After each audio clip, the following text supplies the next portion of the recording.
Please be seated. Honourable members, I have an announcement to make. My attention has been drawn to an article in today's daily L'Express under the caption L'expulsion de Patrick Achiabaden intrigue l'opposition, in which it is mentioned, I quote, l'opposition ne comprend pas pour quelle raison l'honorable Achiabaden a été expulsé. For the benefit of honorable members, I wish to set the record straight. During his intervention at the sitting on Tuesday last, in the course of the debate on the motion of no confidence in government, the Honorable Achiabaden made reference to the case of a journalist at the NBC who lost a job.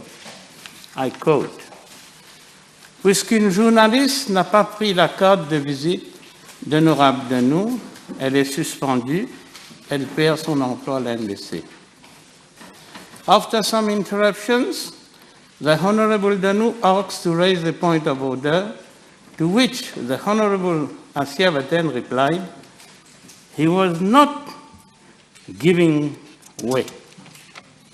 In fact, according to the provisions of Standing Order 3913A, it is obvious that when a new member raises on a point of order, the member intervening should allow the member to do so and cannot state he is not giving way.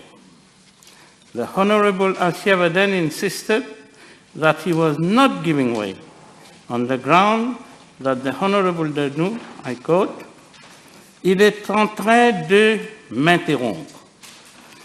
Wherefore I had to intervene to give the floor to Honorable Danou, who raised his point of order to the effect that the Honorable Achiabaden was imputing motives on him in breach of Standing Order 45, the more so that there has been an inquiry. At that stage, on no less than 3 occasions, I requested the Honorable Achiabaden to withdraw what he said, but he categorically refused. Unsatisfied, the Honorable Achiabaden uttered the following, I quote, il protège le député. As this was tantamount to casting aspersion on the chair and to challenging the authority of the chair, I ordered the Honorable Achiabaden to withdraw from the chamber. I hope that this announcement clears this matter. I thank you. Honorable Boda. E642, sir. Mr. Speaker, sir, there are several thousands of imported food items. The question is not clear to which items the honourable member is referring to.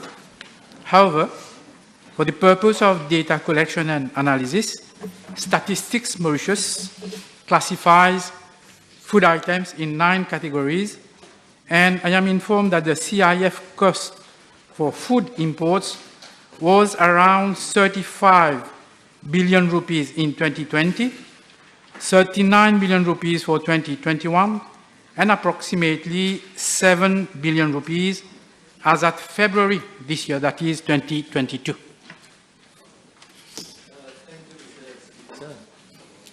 I have 2 questions. First one is, what is being done at the level of the Ministry of Commerce to reduce this huge import bill? I'm thinking in terms of what the role of the STC could play in the import of food items. Well, I don't have, because this question is limited to the list, for the minister to provide the list of imported items for the 3 different periods and the corresponding cost. As to the policy of the ministry, I would request the honourable member to come with a different question in days to come in following sessions. Because, sir, can I ask a second question? More than ₹1 billion has been used to subsidize the price of imported food items recently. Can the government consider the subsidy of the price of food items produced locally to encourage planters and producers? I've not heard. Can you put your mic close to your mouth, Yes. please? More than ₹1 billion has been used to subsidize the price of imported food items. Can the government consider the subsidy on the price of food items produced locally in Mauritius to encourage planters and producers here, and so that we can achieve food security? Yeah, this can be considered. Next question. Yes, B643.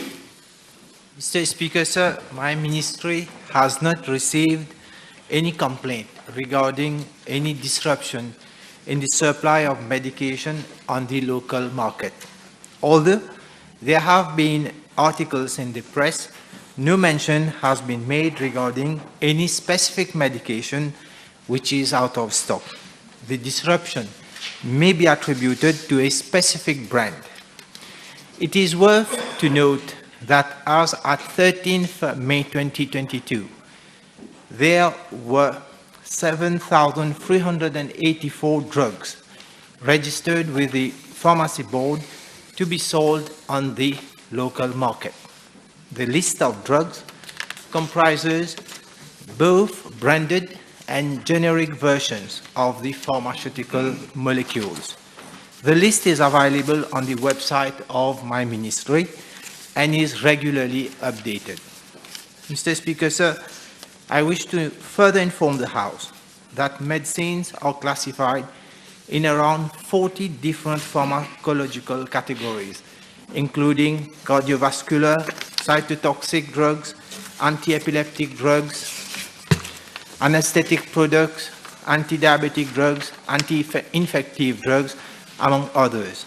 These pharmacological categories are further classified into subgroups as per their mechanism of action.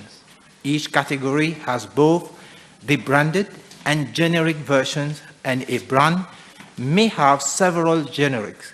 For example, paracetamol, which is an analgesic, has around 190 registered brands on the local market.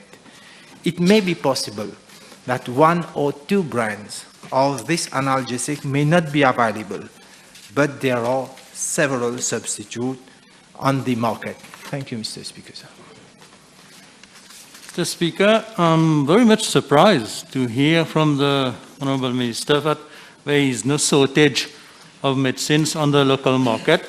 And I shall table copies of press cutting from Le Défi, from l'Express, and let me quote only two of the main headings, one from Défi Média, which state, dans nos pharmacies, une cinquantaine de médicaments pour enfants rupture de stock. Et aussi, même affaire, hein, les marques de certains médicaments inquiètent les Mauriciens. I will table the press cutting, maybe the Honourable Minister can take a look at it. Now, Mr. Speaker, let me ask the Honourable Minister. Some 2 weeks back, I raised the issue of clopidogrel, which is not available in the public hospital. You will recall at adjournment time I raised this issue, and medicine which is used for heart problem. So, can I ask the Honourable Minister, in this context, if his ministry will study introducing the option of a voucher system to help those who doesn't have the means to buy the same medication in the private pharmacies. So that is a medicine which is not available in the hospital, if they can have a voucher to buy it in the private pharmacy. And I gave the example of clopidogrel. Mr. Speaker, sir, I'll first reply to the first part of the question about rupture des médicaments, cinquantaine médicaments, il y a rupture des médicaments. I will invite the honourable member to give me the list of those drugs. That's why I've informed the House that one drug, there is one brand that is not available. And for one particular drug, in Mauritius, there are several brands. You may not have this particular brand, but you will have other generic of the same medication. So it's a question whether this brand is not available or this medicine, this molecule is not available. So that's what my reply is. And for every molecule, you have several. That's why the pharmacy has registered more than 7,000 molecules, 7,000 drugs. It means that there are not 7,000 different drugs, but they are the same drug, but having different companies bringing these drugs in Mauritius. So this one brand may not be available, but others may be available. Now, on the second part of the question, in fact, I'm having a PQ B69657 that I will reply on at a later stage on the medication not available in the public sector. But for clopidogrel, similarly, if we will consider how many clopidogrel, different names, different generic names of clopidogrel is available. So as per my list, this is a medication considered to be being given in cardiac cases, and there are 27 registered products of this molecule. So if somebody having, you are used of taking one brand, and if this is not available, they can always have recourse to other brand. So later on, I will give all the details upon this clopidogrel as in that question that is coming on B657.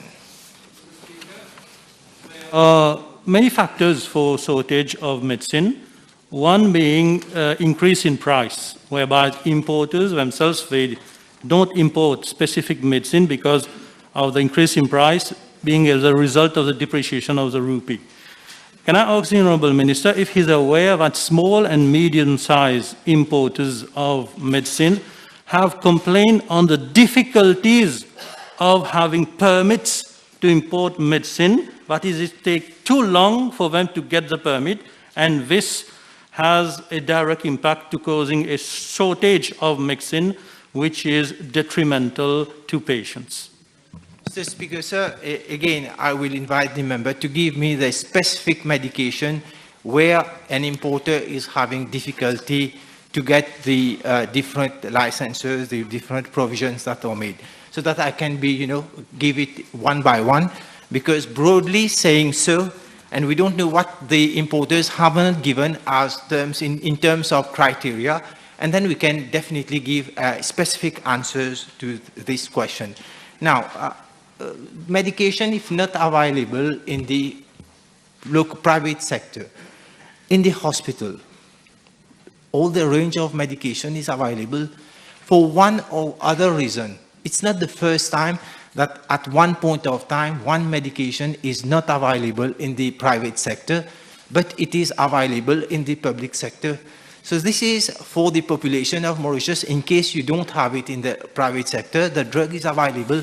That patient can always have the medication in the hospital sector for that time. This is not new. This is not a new phenomenon that at this point of time, that medication in the private sector is not available, or it is not available also in the public sector.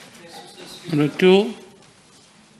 Thank you, Mr. Speaker, sir. Can the Honourable Minister inform the House of the procedures, if any, applicable for the purchase of non-registered drugs by patients in the private and in the public sector? Yes, Mr. Speaker, sir. So there are drugs that somebody, for example, having a treatment abroad and coming back to Mauritius with one set of drugs, but this drug is not available in Mauritius. So what happened here? So regarding the purchase of these non-registered drugs in the private sector, patients have to submit a request to the ministry along with the medical prescription justifying the purchase of these drugs. And then it is for the ministry to give a special permit so that pharmacies can import these drugs, because these drugs are not available in Mauritius, so that they can get these drugs if ever they have been prescribed such drugs. Yes, Mr. Speaker. By the way, the Honourable Minister did not reply to my appeal of introducing a voucher system wherever medicines are not available in public hospital. Mr. Speaker, presently importations of medicines is restricted to some countries. This is due to a law which has been passed. It's in the article that I have tabled. Can I ask the Honourable Minister, why not liberalize the importation of medicine to several countries in order to reduce the price of the same product? Mr. Speaker, sir, I'll come back with the voucher system. Mr. Speaker, sir, the voucher system. How will the ministry have a control on the voucher system? So far, you have two different service providers in the health sector, whether it is public sector or it is private sector. And the population, they can either go in the private or in the public sector. It is not possible for the ministry to have a voucher system to give patients so that they can buy these, either we provide the drugs. And you know what will be the cost of these medication? This system has been working for years. It's only that we cannot at the same time have recourse to somebody following treatment in the public system and giving a voucher. I don't think that at this time it is appropriate to do so. Mr. Speaker, so at the same time, it's good to highlight. So I have an article, a press article from UK, where the title is as such: Pharmacists in England face, this article is on 25th April last month. And it is pharmacists in England face abuse from patients due to drug shortages. So this is a shortage of drug. In fact, in Mauritius, we don't have it that much because of the number of, as I said earlier in my reply, because for one product you have various generic. And this is why in Mauritius you are not faced with that, the problem that they are facing in UK. Honourable Roy. Thank you, Mr. Speaker, sir. Can the Honourable Minister inform the House whether the drug which is called Luprolid, often used for cancer patients, is currently used in public sector? Thank you. Yes, Mr. Speaker, sir. Let me remind the House that the Honourable Member is making reference to the cancer drug. What is happening? What is happening? No, you cannot. Please.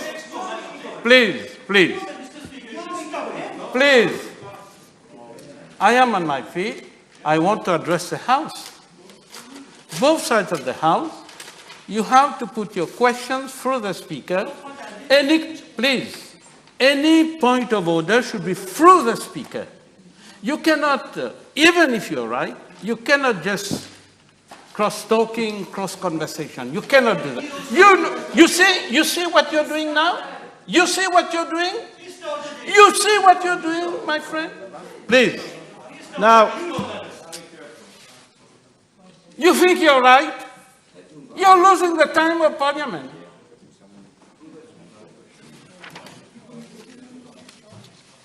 You had the floor. Yes, Mr. Speaker, sir. I asked a question with regard to the medication called Luprolid, often used for cancer patients. Do we use this? Is it currently available in the public sector? Thank you. Yes, Mr. Speaker, sir. The Honourable Member is making reference to the cancer drug mentioned by the Leader of the Opposition last week during the summing up on the motion of no confidence. Mr. Speaker, sir, I'm informed that Luprolid, also known as Luprolid, is a manufactured version of a hormone used in the treatment of hormone-sensitive cancers like breast and prostate cancers. Currently, the public hospitals are using goserelin, commercialized under the brand name Zoladex, which is once again a manufactured version of a hormone used for the same treatment. Both Luprolid and Zoladex have the same effects. Luprolid is, however, not listed. It is not listed for our public hospital use. And here we should bear in mind that drugs in the public sector or procured following requests made by specialists and consultants in the respective fields. So then this drug can be, the ministry will make provision for their procurement.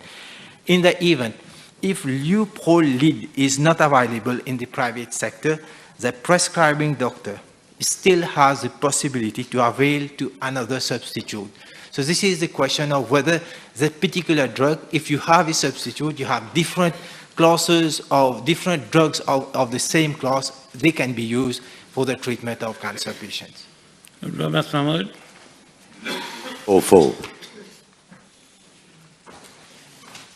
Speaker, sir, I wish to inform the House that all neonatal intensive care units of our hospital consist of the following main equipment: ventilators, incubators, monitors, and syringe pumps. These are the main equipments that we need to have in our intensive care units.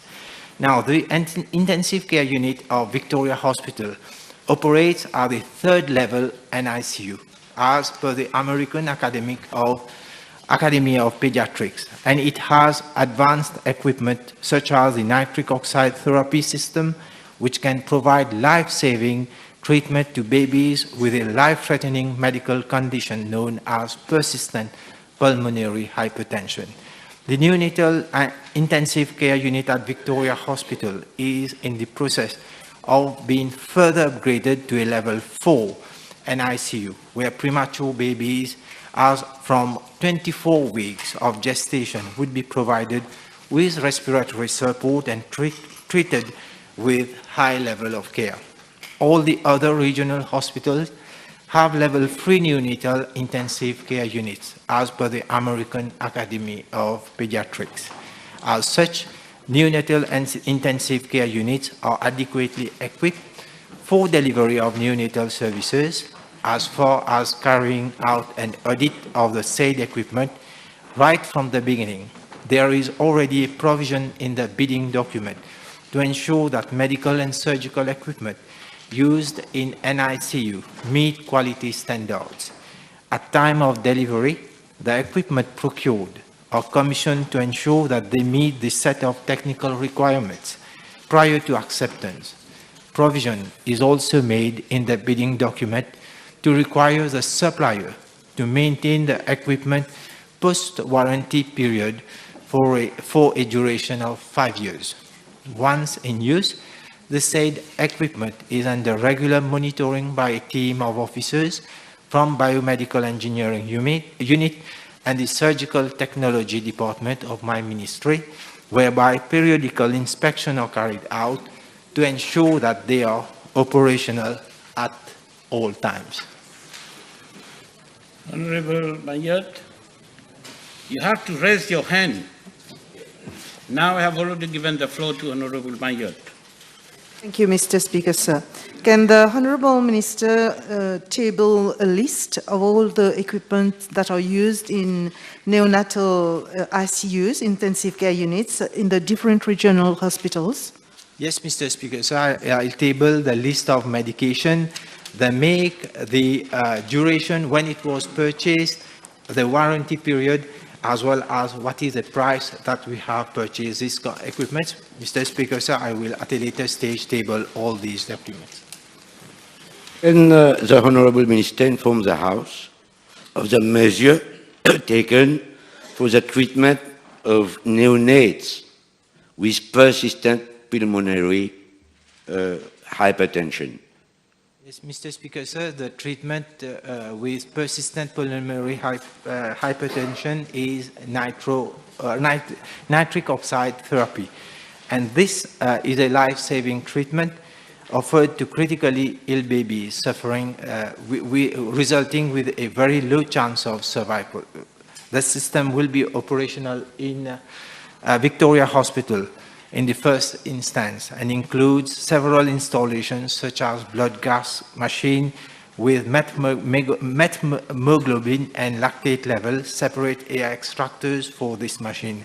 So the training of the surgical technologists has already started, and with regards to calibration and checking of purity of the nitric oxide and nitrogen cylinders, and then Mauritius will be among the first African countries which will offer this high-technology nitric oxide therapy in its neonatal and intensive care units. Next question. B645, please. Thank you, Mr. Speaker. I wish to inform the House that we are in the process of filling the post of Chief Executive Officer at the National Empowerment Foundation.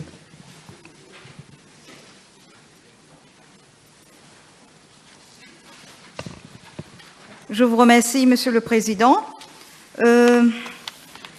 La ministre, Monsieur le Président, avec la misère qui ne cesse d'augmenter, des milliers de Mauriciennes et de Mauriciens cherchent désespérément de l'aide auprès de la NEF. Could the Minister inform the House how long it will take to find l'oiseau rare de la NEF? The former CEO left only in January this year. I think we need to understand one thing. We have not left the NEF without any supervision. So there is an officer in charge in the name of Mrs. LHP. So to ensure the smooth running of NEF, and she is an officer, in fact, of wide experience in the running of NEF. David. Thank you, Mr. Speaker, sir. May I know from the Honourable Minister, in the absence of the CEO for the NEF, what is the actual role of her ministry in the day-to-day running of the foundation? Well, as I have said, Mrs. LHP is ensuring continuity in the day-to-day running of NEF, but we do have a board and we do have a chairman who is doing the needful. If I can add, Mr. Speaker, this is not the first time that a CEO has not been appointed when the post is declared vacant. It has always been the practice, and I can even recall that, at one particular time, Mr. Surendayal, who was then minister, appointed someone as CEO. Merci, Monsieur le Président. L'honorable ministre peut-elle confirmer à la Chambre que le départ de l'ex-Chief Executive Officer de la NEF fut motivé principalement par son désaccord sur l'allocation de certains contrats de la NEF à une entreprise de Triolet, fournisseur de matériel scolaire? Well, I will humbly request Honourable Member to come with a substantive question. Your subsidiary question is very far from the main question. So if you come with a proper question, of course I will answer. Subsidiary question, Honourable Bullen. Along the same vein, can I ask the Honourable Minister, what provoked the departure of the CEO? Was he kicked upstairs or was he deliberately made to go down? No, he resigned. He resigned from the post. So we received a letter from the CEO. There was a provoking factor, was there, Madam? No. Come on.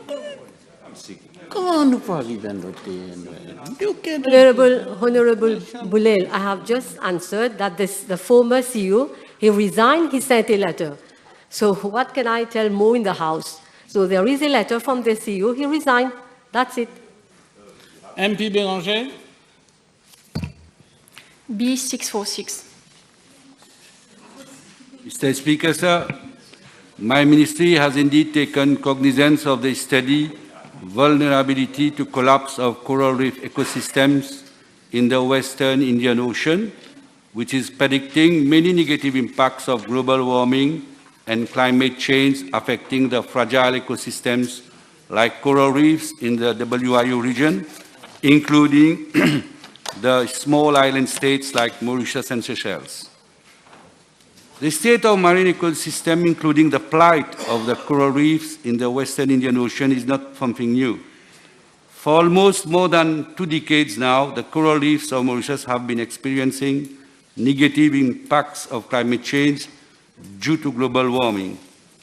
Let me inform the members of the House that the WIU was severely affected by the first major global bleaching episode in 1998, which resulted in extensive and high seawater temperatures with coral mortality, and unfortunately, Mauritius was not spared.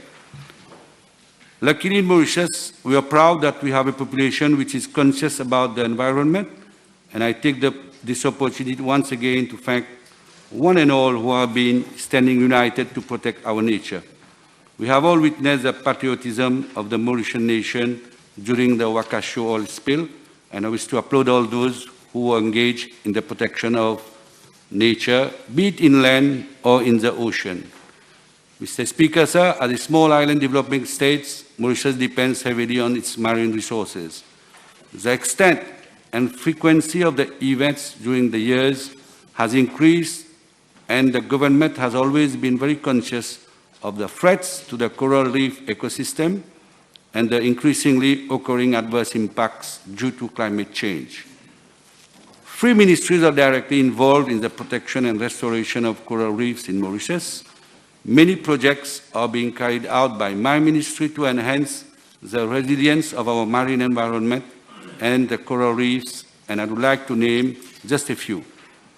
At the national level, long-term monitoring of the coral reefs ecosystem is regularly undertaken by the ministry at selected permanent monitoring stations around the island and in the marine parks to acquire the status on the coral reefs and associated ecosystems. Corals are a protected species under the Fisheries and Marine Resources Act. 18 marine protected areas have been proclaimed, and the ministry is working towards the creation of new MPAs and for increasing the surface areas of existing MPAs. I'm just making the remark, this is not a P&Q. Yeah, but I've been yes, asked... I understand, but you cannot take so much time. But I've been asked to indicate the measures. It's a long list, Mr. Speaker, sir. You want me to table it? Okay. So anyway, Mr. Speaker, sir, I do understand it's a long list. In fact, I'm just naming a few, but the few already. But what we have to recognize is not only the government, but we have the University of Mauritius and several NGOs, through approval, obviously, guidance from and follow-up from my ministry, are actively involved in reef restoration around the lagoons of Mauritius. In fact, the IUCN is already working with one NGO to support reef restoration in Mauritius on a larger scale, while private sectors are also coming up with innovative restoration methodologies, commonly known as micro-fragmentation. Comme le ministre le sait sûrement, les wetlands et les dunes de sable filtrent l'eau et limitent la propagation des polluants et autres sédiments dans la mer et permettent au final aux coraux d'être en bonne santé et de pousser. Est-ce que l'honorable ministre peut nous dire comment est-ce qu'il compte régler le problème de la dégradation des coraux en amont, étant donné que le gouvernement continue de permettre de construire sur les wetlands, comme en ce moment à Bellon? Mr. Speaker, sir, with regard to wetlands, construction on wetlands, obviously the Minister of Environment, obviously this comes under his ministry, but protection of corals, which are environmentally sensitive areas as wetland, is also ensured in the EIA licensing mechanism. So this coastal water quality regulation have been promulgated to ensure the conservation of marine ecosystems through the EIA also. Can I ask the Honourable Minister whether government intends to set up a coral farm? Oh, indeed. Is it? We already have so many coral nurseries which are already functioning. In fact, 4 more, or actually we have 4 nurseries. 7 coral nurseries have already been set up. Now 4 more is coming in the weeks to come. Toutes les études récentes nous disent que les coraux de l'île sont dans un état hautement critique et récemment nous avons vu le désastre avec la marée noire du Wakasho. L'honorable ministre peut-il nous dire comment est-ce qu'il compte réconcilier l'engagement pour la protection de nos coraux d'un côté et de l'autre côté l'ambition du gouvernement de faire du oil bunkering un axe de développement économique malgré nos engagements à la COP26 et malgré les désastres qu'on a vus avec le Wakashu. No, Mr. Speaker, with regard to oil bunkering, this is not relevant to my question, so I prefer not to venture on that. Next question, Honorable Amir. B647. Mr. Speaker, sir. I'm informed by the University of Mauritius that Professor DJ retired in accordance with paragraph 13.291 of the 2021 Pew Research Bureau report on 9th March 2022 after having served as Vice-Chancellor for a period of 5 years. I'm also informed that the retiring benefits of Professor DG have been computed on the basis of the pensionable emoluments of the post of Vice-Chancellor. Mr. Speaker, sir, in accordance with the various provisions of the PRB report, Professor DJ was also eligible for the refund of accumulated sick leave, vacation leave, and his passage benefits. Thank you, Mr. Speaker. Professor DJ was technically an employee as of the 24th of March, enjoying salaries and benefits as a professor of Faculty of Science, despite being on an approved vacation leave. Can the Honourable Minister, does the Honourable Minister have any information as to why his retirement and benefits have been computed and backdated to 9th of March, while at his own request, he demanded that his leave be approved at the 28th of February? Mr. Speaker, sir, Professor DJ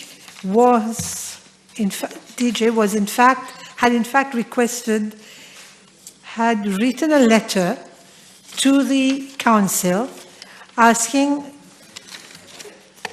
informing the Council that he intended to retire as from the 29th, sorry, just let me have the dates, as from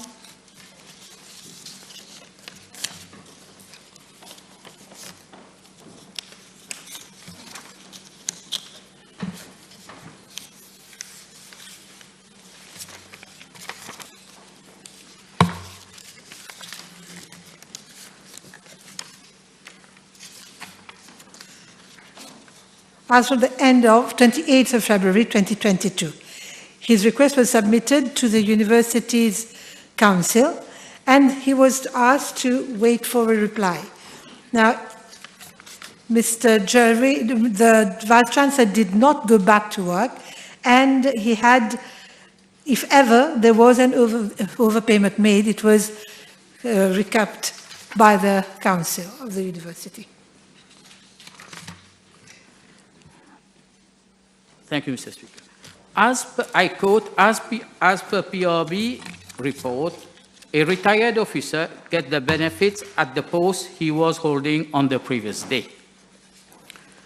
Can I ask the Honourable Minister whether the representative of her ministry was agreeable to that exceptional backdate, which led to an extra payment of 733,000 rupees, combined sick leave and vacation leave, and he was at that time computed as if he was still the Vice-Chancellor. Mr. Speaker, sir, I'd like to stress on one particular fact.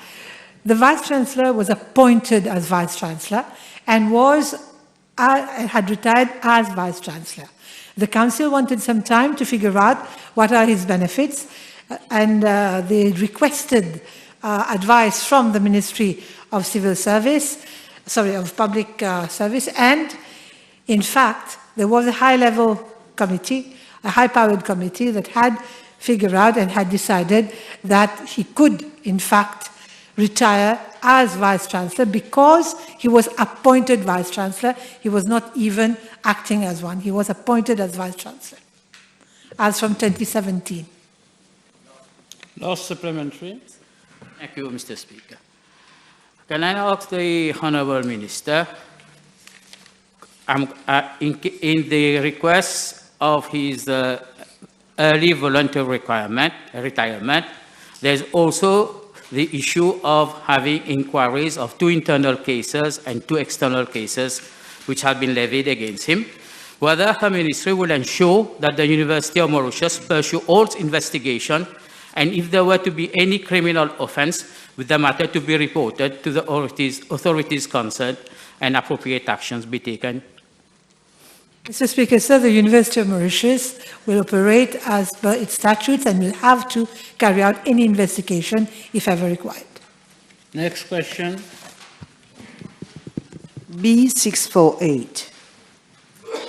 Mr. Speaker, sir, the Chamarel-Casnoyade Road B104 provides a major connection between the western coast and the Central Plateau. This road is extensively used not only by the local inhabitants, but also by other commuters, in particular tourists and other visitors, in view of some specific and unique attraction in that region. Mr. Speaker, sir, I'm informed by the Road Development Authority that part of the road between Chamarel and Casnoyal was severely deteriorated over a length of approximately 1.4 kilometers, connecting Chamarel to Casnoyal and La Golette. The segment of the road consists of several dangerous curves with vertically sloped on one side over a height of 25 meters and ravines on the other side. The road width varies between 4.8 to 5.8 meters at different locations. I wish to highlight here, Mr. Speaker, sir, that the present characteristic of the road along this stretch does not allow simultaneous two-way traffic, which normally requires a width of 6 meters.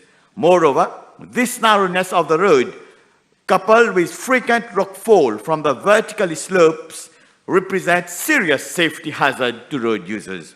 Mr. Speaker, sir, in this respect, on the 20th November 2020, the RDA, after an international bidding exercise, awarded a contract to Sino Hydro Corporation Limited for an amount of around 367.8 million, inclusive of VAT, for the construction and widening of the existing road.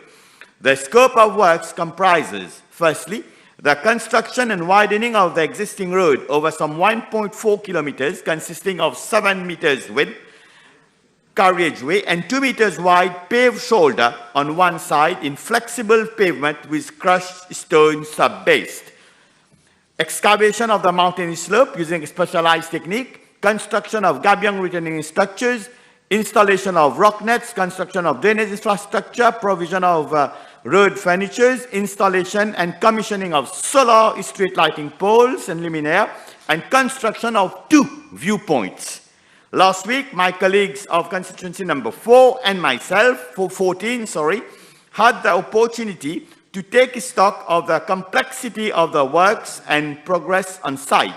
We have noted the visu, the various stabilization measures being undertaken for the angle of cut and slope varying between a height of 22 meters, the type and length of anchors being fixed, provision of gabions as retaining walls, and type of drainage infrastructure used for evacuation of surface runoff. We have also witnessed the most critical section, which lies over 120 meters, where the slope is very unstable and where careful excavation followed by fixing anchors will be carried out from top to bottom to prevent any collapse of the existing slope.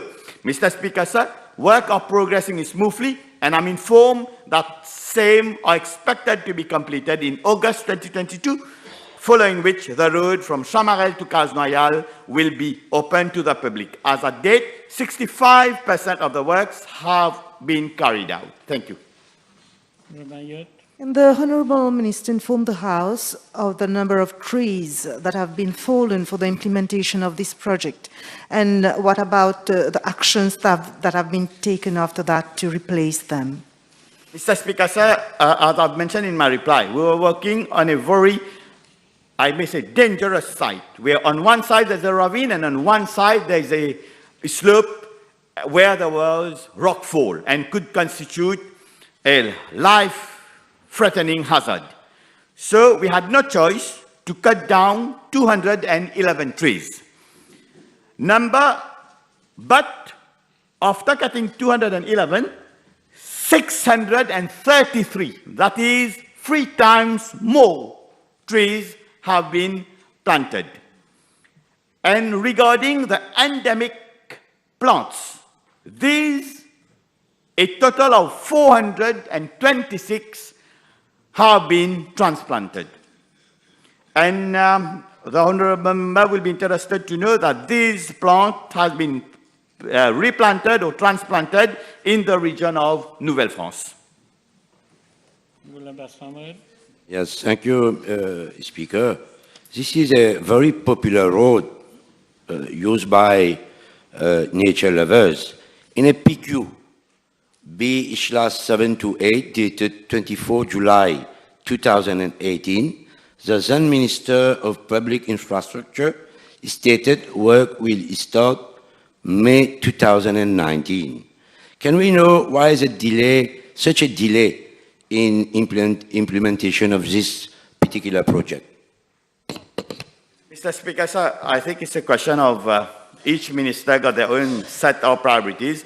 When I came in at the ministry, nothing was done at that time regarding about the consultancy maybe, but I'm informed that not much was done, and obviously there was no contract awarded. As I've just mentioned, the contract was awarded in November 2020, and that also after that my colleagues from constituency number 14, Sandra Mayotte, Honorable Alan Ganou, Honorable Pakas Ramcharan, we had long and tedious meeting on site, and we obviously know also all the lobbies that we have had not to cut down the trees. But we, on this side of the house, we got our priorities right. We believe that the children of Samarel also need a proper road to travel in all safety, to go to school, and people of Samarel also need development at their doorstep.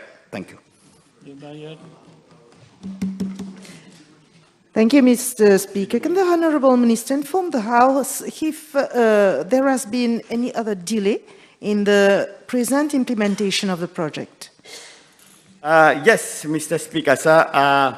My honourable colleague will understand, given the complexity of the condition of the ground, the site was divided in 3 zones. And at some point in time, yes, the slope was very unstable.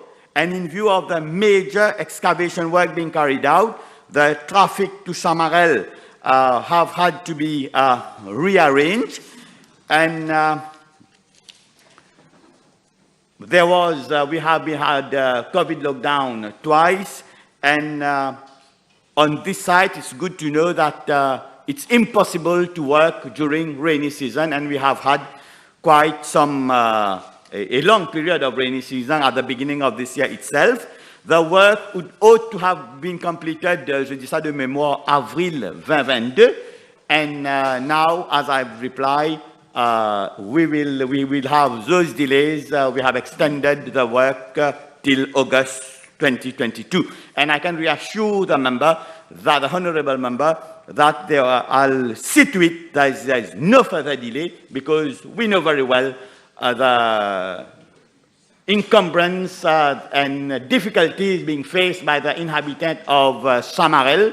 But on peut pas faire des œufs sans casser les omelettes. On est en train de... Ça, ouais. On peut pas faire des omelettes sans casser les œufs. Ça arrive. Ouais, ça arrive. Ça, des lapsus, ça arrive. Peut-être à eux, ça ne leur arrive pas, mais moi, ça m'arrive. Je suis humain. Je reste humain. Et au fait, c'est de l'émotion. Quand je ressens cette souffrance qu'ont vécu les gens de Samarel pendant toutes ces années et que rien n'a été fait, ben, on est émotionné, on ne peut pas faire autrement. Alors, merci.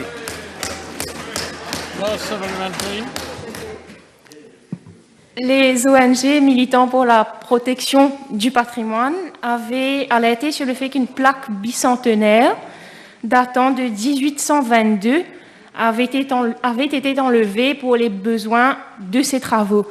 L'honorable ministre peut-il nous rassurer aujourd'hui sur le fait que cette plaque soit en lieu sûr? Où est-ce que se situe cette plaque aujourd'hui et peut-il nous éclairer sur ce qu'il adviendra de cette plaque? Mr. Speaker, sir, I haven't been informed about my question doesn't pertain to that plaque, and it's pertain more to the stabilization of the soil. So I've inquired myself, I'm informed about the stabilization of the soil, but knowing the intelligence and professionalism of des fonctionnaires du ministère des Infrastructures, I'm sure they're handling it the way it should be. Next question. B 649.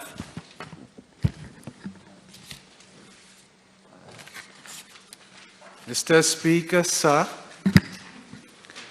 with your permission, I am tabling information with regard to the highest peak demand recorded on a month-to-month basis since 2019 to date, and the 10-year demand-supply balance matrix.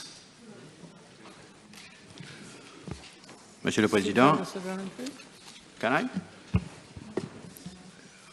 En juin 2019, je n'ai pas eu l'occasion, malheureusement, de regarder ce que le ministre a table. Et en juin 2019, à la suite de la question B 459 sur le Supply-Demand Balance, l'honorable Colin Davelou, alors ministre de l'Énergie, pour 2019 à 2028, indiquait que le All Coal and Bagasse Plant would still be in operation until 2028. Peut-on savoir, Monsieur le ministre, je n'ai pas encore vu les papiers que vous avez déposés, peut-on savoir si tout le supply-demand balance présenté en 2019 est intact ou ont été chamboulés, vu que CTBV, donc Terra, est sorti entre-temps avec 62 MW. Mr. Speaker, sir, as the honourable member has stated, he has not taken cognizance of the documents which I have tabled, especially the document with regard to the 10-year demand-supply balance matrix.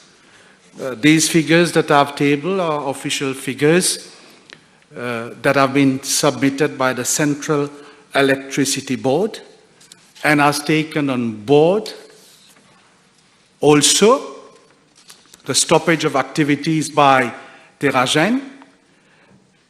We should understand, Mr. Speaker, that the balance matrix is not static but a dynamic matrix. So, first of all, the units that we have lost with the stoppage of Terragen has been taken into consideration.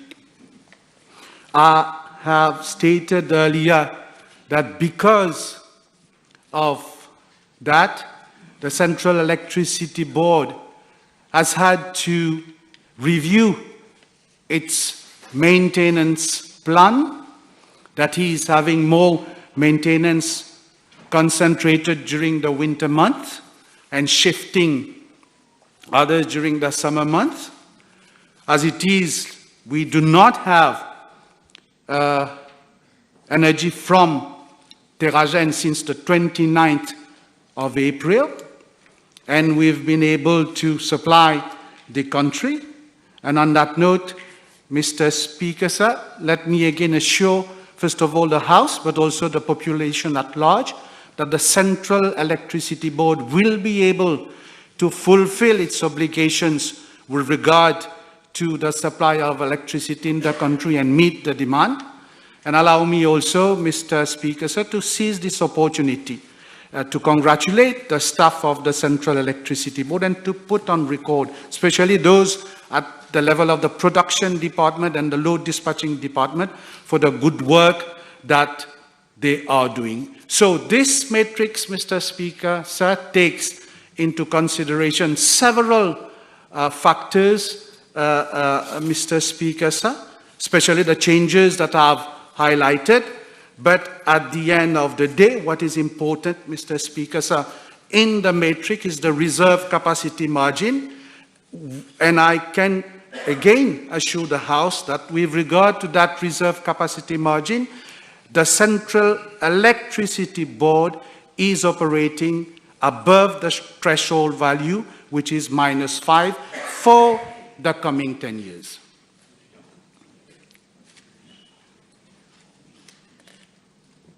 I give you the floor. Don't give another one. No. Can the Minister inform the House whether how many times the CB has had to have recourse to the gas turbines of Nicolet, and what is the present cost of production of 1 kilowatt Nicolet? The present cost of production of electricity from the Nicolet substation is around 15 rupees. But again, Mr. Speaker, sir, since the 29th of April, not a single day, not a single hour, not a single minute, not a single second has the Central Electricity Board had recourse to the generators at Nicolet. My question pertains to the renewable energy aspect of the question. According to CB's diary in 2020, 22.3% were from renewables, and in 2021, last year, only 19.83% because of lower production in bagasse. Can I ask the Honourable Minister, being given as he has stated yesterday that he is fairly confident that the country is going to achieve 60% renewables by 2030, my question is a shorter term. Whether he is confident that by 2025, the target that existed before, 35%, will be achieved, being given the downside scenario. Mr. Speaker, sir, once again, I am very confident that we will achieve the target of 60% by 2030, but the question put by the Honourable Member doesn't pertain to the main question, which is related to the highest peak demand recorded on a month-to-month basis since 2019 and the 10-year demand-supply balance matrix. Next question. Speaker, I have one more question, Mr. Speaker. The question has already been no, that doesn't matter. You should know your standing orders. No, you're fighting the Speaker each time you... Please, withdraw from the chamber. Please withdraw from the chamber. No, you cannot take the habit of fighting the Speaker. You withdraw from the chamber. You cannot do that.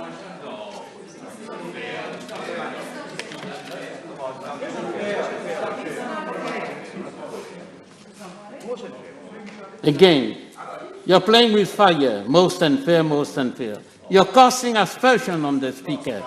The Speaker goes by the standing order. If you don't know your standing order, it's not my problem. You are starting another fire. You're a very romantic former leader of the opposition.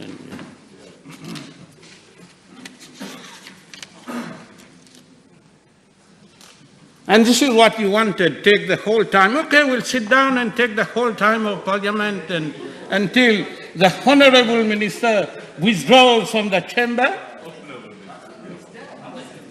Take your time, sir.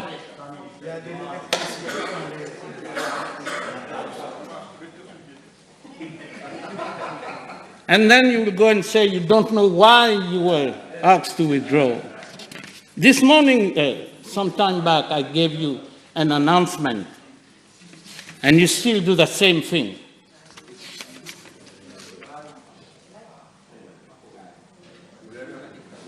So I said, next question. Whose turn is that? B650. Mr. Speaker, sir, I'm informed by the District Council of Savannah that a decision was taken in the year 2018 to upgrade the J Permanent Football Ground at Suriname, and a contract was awarded on the 6th of May 2019 to Best Care Limited for a sum of 9,521,770 rupees, including VAT, for the following work: construction of gradins and shelters, provision of parking area, reinstatement of chain link fencing and poles, provision of drains inside the football ground, and the leveling and turfing of the playground. I'm informed that the Council was not satisfied with the leveling and the turfing work, and despite the attention of the contractor being drawn to the shortcoming, no remedial action was taken by the latter. On the 25th of November 2020, the contractor was requested to stop the work pending further instruction. I'm further informed that the Council decided on the 28th of December 2020 to relaunch a procurement exercise for the leveling and turfing of the football ground, and the exercise was unsuccessful, as the sole offer received was above the acceptable threshold. And for the third time, an e-procurement exercise was launched on the 7th of September 2021, but no bid was received. Fourthly, a new bidding exercise was done on the 11th of October 2021, and 2 bids were received, but both were not responsive. Mr. Speaker, sir, I'm informed that meanwhile, the Council, with assistance of the employee of Mori Facilities Management Company Limited, carried out some leveling work, whereby some 780 tons of topsoil was used. A bidding exercise for mainly turfing work was launched on the 5th of November 2021, and a contract was accordingly awarded on the 14th of January 2022 to DPA Enterprise Limited. However, following handing over of the site, the contractor informed the Council that there were additional leveling work to be done and did not start work. On the 2nd of March 2022, the contractor was invited to attend a performance review committee, and following which he submitted an additional quotation to complete the work. I'm informed that the Council decided on the 8th of April 2022 to terminate the contract as a revised cost estimate submitted by the contractor exceeded the threshold of 25% allowable. Mr. Speaker, sir, in order to get the project completed, my ministry is extending necessary assistance through the Field Service Unit, the FSU, to the District Council of Savane to complete the outstanding work, that is leveling and turfing. The works have already started on Monday, the 16th of May 2022, and would be completed hopefully by the end of May 2022. Thank you, Mr. Speaker, sir. Following the payment of 8.5 million rupees to the first contractor, can the Honourable Minister inform the House whether an inquiry on the surplus of money that has been paid will be done, and if ever there are some actions that will be taken for the reimbursement? Yes, it was very important, Mr. Speaker, sir. I raised that question with the Chief Executive of Savane District Council. And I told her that the inquiry must be done, and secondly, that contractor must be reported to the appropriate authority. Can the Honourable Minister inform the House whether there has been any follow-up of the renovation work since 2018 up to now, 4 years, by offices of local government? Because the new lighting installations, fencing and painting were in very bad state and needed to be refinanced for a new to-do for the renovation. The Speaker said, I think now, well, because the main problem was the turfing. So we are concentrating on the turfing, and but if necessary, we'll have a look at the lighting as well. Yes, last question. Can the Honourable Deputy Prime Minister state if ever any surveillance monitoring system will be provided to prevent vandalism? Exactly. When I did a site visit at that particular football pitch, I did ask the Savane District Council they have to put a camera, because the fact that the pitch was not used for the last kind of 3 years, and they have vandalized, some of the places had been vandalized there. So I've asked the District Council to consider putting surveillance cameras, security cameras there.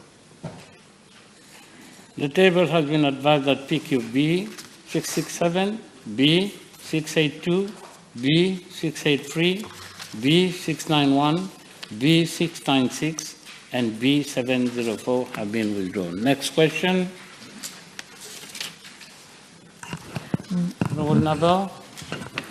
B652, sir.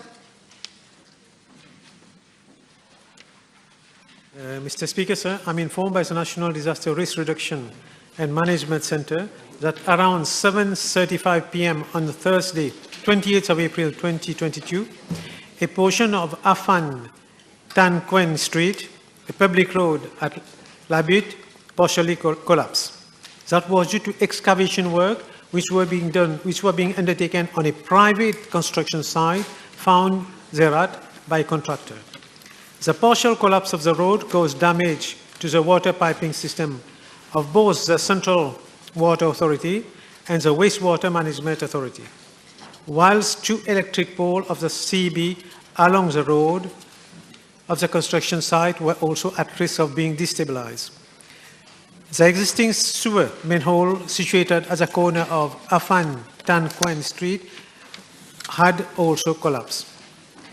I'm informed that the geotechnical unit of the Ministry of National Infrastructure and Community Development has advised that no incidence of landslide was found.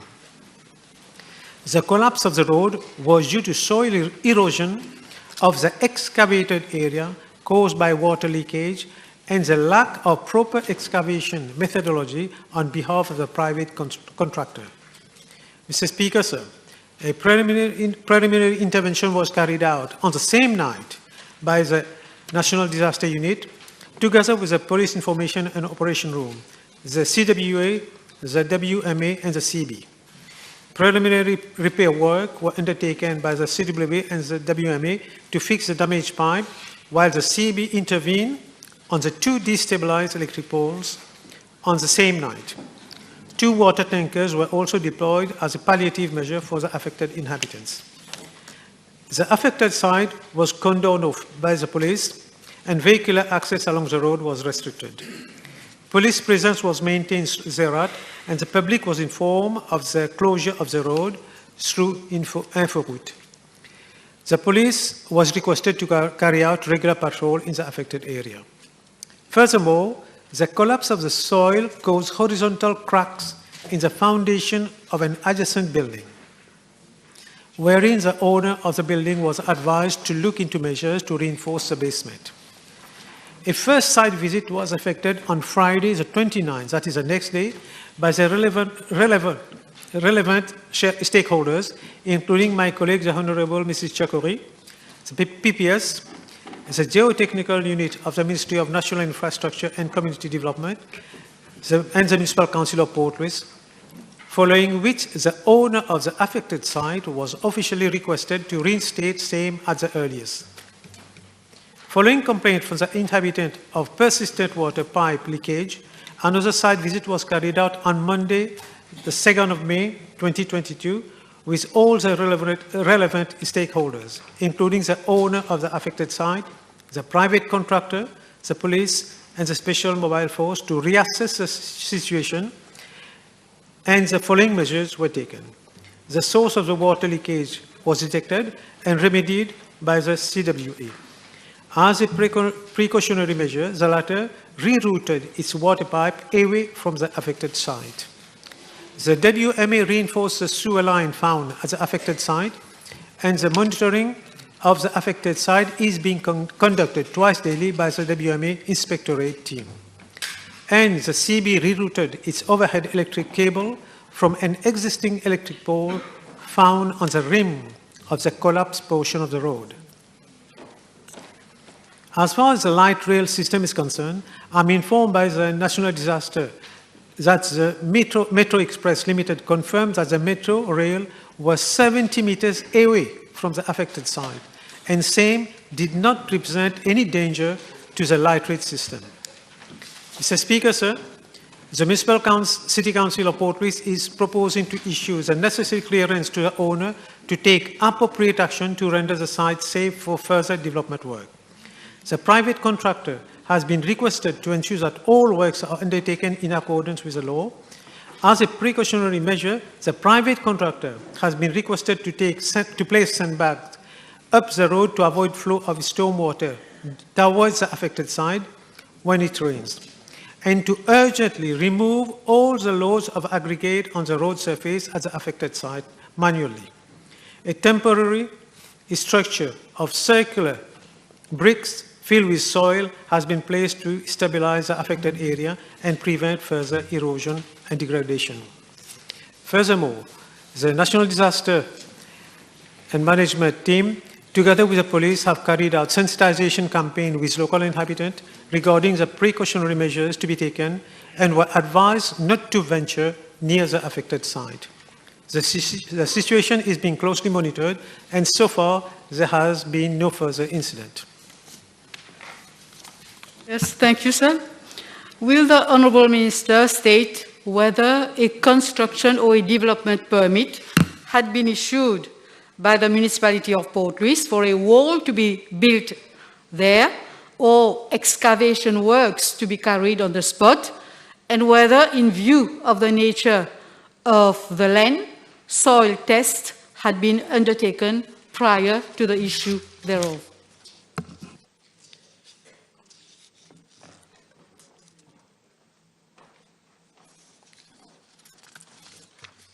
You mean prior to the construction, before the construction was started? The construction of a wall or excavation works? No, I'm sorry, I don't have this information for the construction of the wall. I don't have information on that. Next question. B653. Mr. Speaker, sir, I wish to inform the House that on 18 September 2020, by virtue of the powers conferred upon the Minister responsible for shipping matters under Section 10(2) of the Merchant Shipping Act 2007, the Honourable Attorney General and Minister of Agro-Industry and Food Security, who had been assigned the responsibility for shipping development and merchant shipping, had, after consultation with the Honourable Prime Minister, appointed a court of investigation to investigate into the casualty at sea of the tug Sagaito on 31st August 2020. The court of investigation was chaired by no less a person than Mr. Joseph Gérard Angou, former Pune judge, and the members were Captain Mahendra Babwa, Master Mariner, and Captain André Jacques Gualo, Master Mariner. Mr. Speaker, sir, the terms of reference of the court of investigation were as follows: A, to investigate into and report on the circumstances surrounding the shipping casualty which occurred on or about 31st August 2020 involving the tug Sagaito and the barge L'Ami Constant, including first the collision between the tug Sagaito and the barge L'Ami Constant, 2, the loss of life of Mr. AGS, Mr. SSK, Mr. PLL. Third, the presumed loss of life of Mr. MB. The injury, if any, sustained by other person resulting from the said shipping casualty. And 5, damage caused to and by the tug Sagaito and the barge L'Ami Constant. Also to situate responsibility for the acts done at each stage leading to the shipping casualty and any other matter connected with or relevant or incidental to paragraph A and B above, and make recommendation as appropriate. Mr. Speaker, sir, the report of the Court of Investigation into the casualty at sea of the tug Sagaito was submitted to my ministry on 22nd of March 2022. I wish to inform the House that at its meeting of 6 May 2022, Cabinet decided to set up an interministerial committee to look into the findings and recommendations of the Court of Investigation and come up with a way forward for the effective implementation of the recommendations. The Interministerial Committee will be chaired by the Honourable Prime Minister and will comprise of the Vice Prime Minister, Minister of Local Government and Disaster Risk Management, the Minister of Environment, Solid Waste Management and Climate Change, the Attorney General and Minister of Agro-Industry and Food Security, and myself. Mr. Speaker, sir, it would not be appropriate to table a report as it has not yet been examined by the Interministerial Committee. Mr. Speaker, sir, 4 people lost their life in the collision by Sir Gaëtan Tug and the barge Ami Constant. The Prime Minister, the Minister has said that he's not going to table the report at this stage.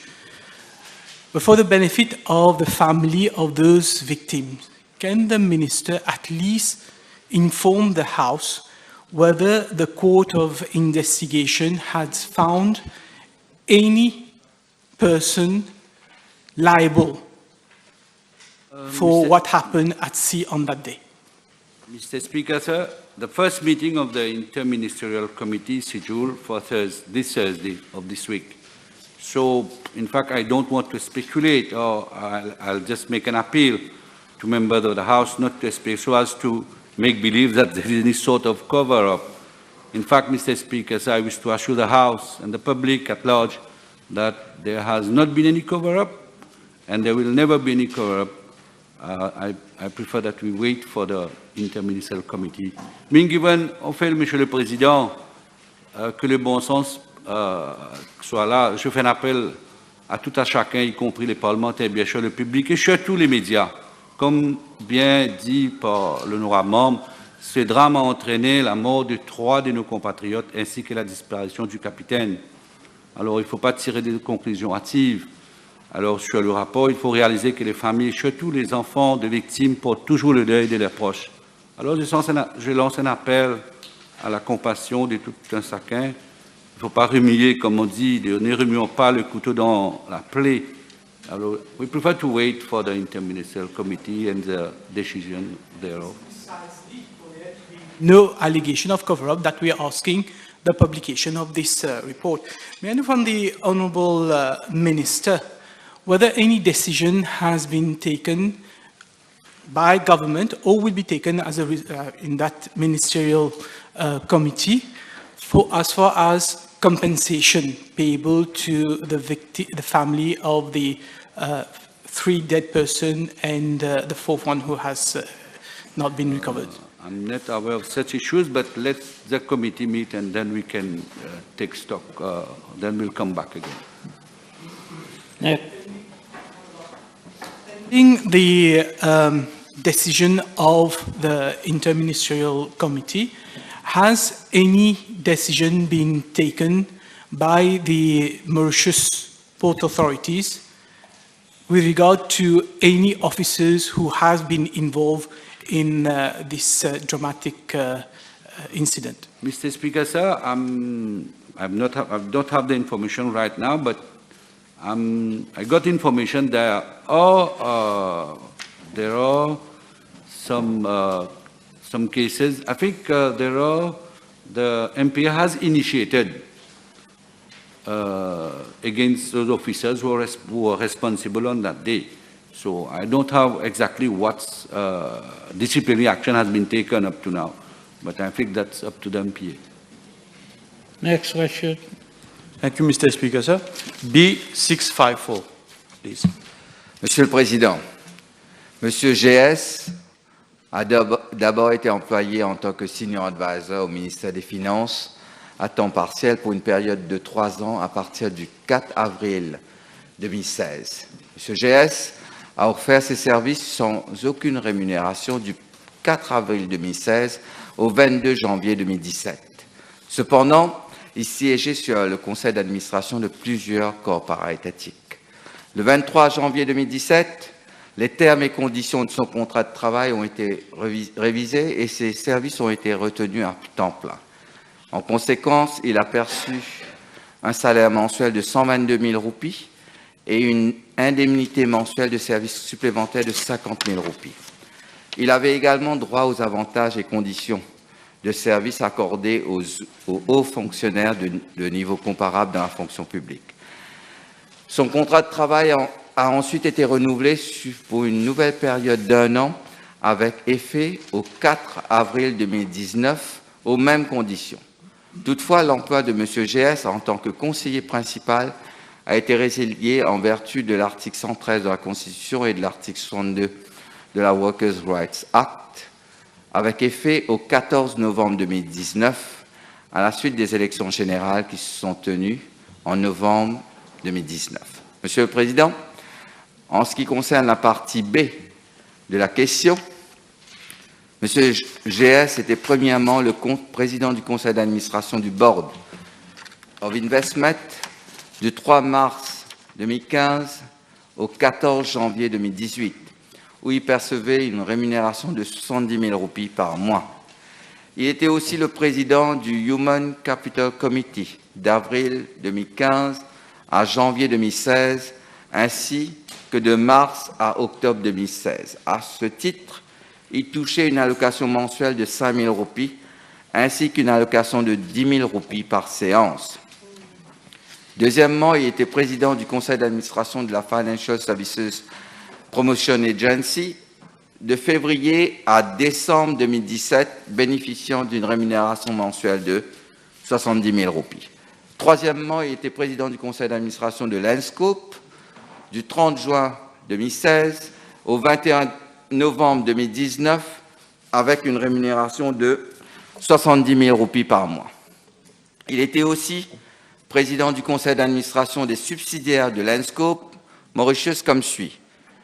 Du 16 février 2017 au 21 novembre 2019, Cyber Properties Limited, Investment Limited, avec une rémunération mensuelle de 20 000 roupies par mois. Du 1er avril 2017 au 21 novembre 2019, Information Park Limited, avec une rémunération de 20 000 roupies par mois, et aussi du 1er avril 2019 au 21 novembre du 1er avril 2017 au 21 novembre 2019, BPML Freeport Services Limited, avec une rémunération de 20 000 roupies par mois. Quatrièmement, il était membre du conseil d'administration du Mauritius Multi Infrastructure Limited du 24 janvier 2019 au 14 novembre, du 24 janvier 2017 au 14 novembre 2019, avec une rémunération de 25 000 roupies par mois.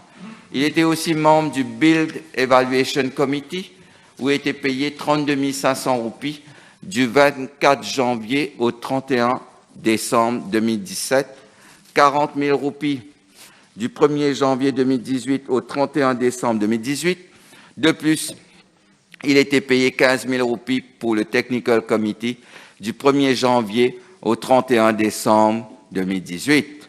Cinquièmement, il était membre du Higher Education Commission Board, où il était payé 2 000 roupies par séance de 2017 à 2019. Sixièmement, il était membre du Heritage City Company Limited du 22 juillet au 3 août 2016. Au total, M. GS a perçu des allocations pour les différents conseils d'administration susmentionnés d'environ 9 millions de roupies. Les informations demandées par l'honorable membre sont déposées. Merci, Monsieur le Président.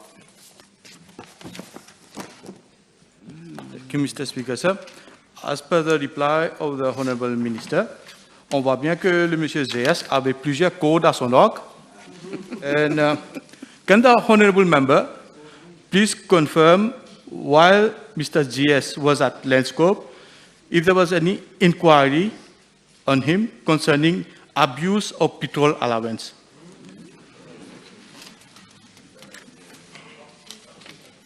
Monsieur le Président, je ne suis pas au courant de ces abus. Je vais faire le nécessaire, enquêter auprès de l'Enscope et apporter la réponse par rapport à cette question. Merci, Monsieur le Président. Thank you, Mr. Speaker. The Honorable Minister also replied that Mr. GS was on the board of the Mauritius Multisport Infrastructure Limited. Can the Minister confirm that if it's the same board that approved the construction of Kodo Stadium? Thank you.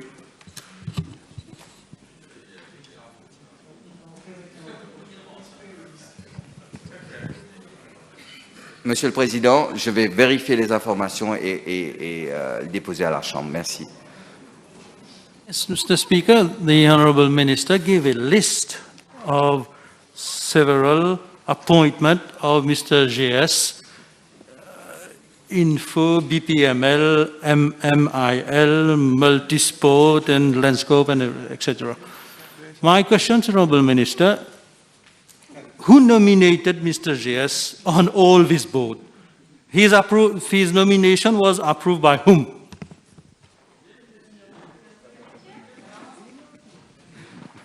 Monsieur le Président, je vois que l'honorable membre est tout content d'avoir posé cette petite question, et je suis je suis très heureux de répondre à cette question. C'est le gouvernement qui avait nommé Monsieur GS. Le gouvernement qui avait nommé Monsieur GS, sans peur et sans reproche, sur ces différents conseils d'administration. Next question. 5. Mr. Speaker, sir, there is a pool of 15 medical health officers, senior medical health officers in the cardiology unit, and 21 medical health officers, senior medical health officers in the medical unit of Victoria Hospital. The consultant in charge decides on the number of doctors to be posted thereat on a daily basis at the Accident and Emergency Department. On a daily basis, there are 3 doctors who are posted in the cardiology unit of Accident and Emergency Department, and 3 doctors are posted in the medical unit of the Accident and Emergency Department of Victoria Hospital. At Dr. A.G. G2 Hospital, there is a pool of 11 doctors in the cardiology unit and 22 doctors in the medical unit. On a daily basis, there are 2 doctors who are posted in the cardiology unit of the Accident and Emergency Department, and 3 to 4 doctors posted in the medical unit of the Accident and Emergency Department of G2 Hospital. Mr. Speaker, sir, I'm further informed that the number of doctors presently posted in the medical and cardiac units of the Casualty Department of both hospitals are enough to ensure smooth running of the service. Whenever there is an increase in the patients attending medical and cardiac units, the awaiting consultation, the ward managers, it is a duty for the ward managers at the casualty departments to inform the consultant in charge that there are patients who are waiting, and then the consultant in charge redeploy doctors posted in his unit to the Accident and Emergency Department, or inform the Regional Health Director to redeploy doctors in other units to assist these units. This type of coordination between ward managers, consultants in charge, medical superintendent, and regional health directors help to ensure that patients get the optimal care without undue delay. Mr. Speaker, sir, I'm also informed that there has been no request from the consultant in charge of these units to increase the number of doctors. Thank you, Speaker. The number of admission patients in hospital, especially cardiac patients, is on the high side. Can we know from the Honourable Minister what steps are being taken for restructuring of the casualty department? Yes, Mr. Speaker, sir. So if patients attending our hospitals, they are on the high side, it means that they rely on the services being offered in the ministry, in the hospitals. Now, what is the step for restructuring the casualty department? My ministry is planning to restructure the casualty department of Victoria Hospital, where a pilot project will be implemented to effectively utilize the resource of the SAMU doctors to assist in the management of patients in the accident emergency department, hence optimizing the resources, the SAMU resources, diminish the waiting time, and improve handling of emergency cases and shorten duration for patients who need admission. In the future, if this project is successful the ministry is envisaging to extend same in the accident and emergency departments of all regional hospitals. So this project will start after, in the month of August, September. Next question. Oh, you have one?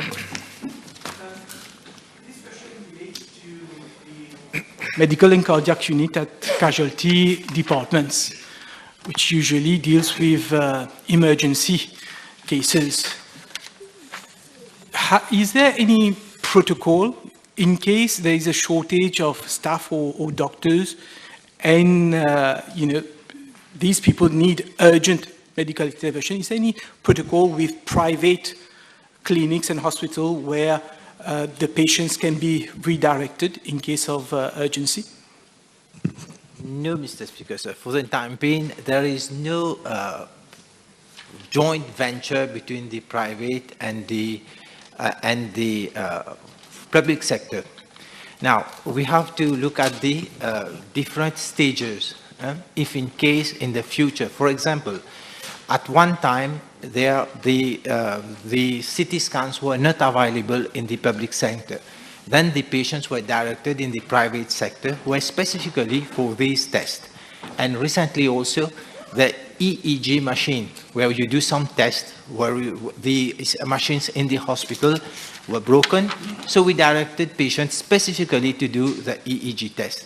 Now, in the future, obviously, we have to see the cost and benefit. Would it be better, instead of procuring additional machine and resources, or it would be better for us to direct these patients to the private sector in a collaboration, in a joint venture? So this ministry is working out.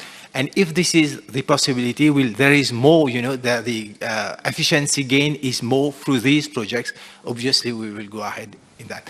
But now for the time being, we are working on the overseas treatment, because we have many patients sent overseas for, from specialized treatment.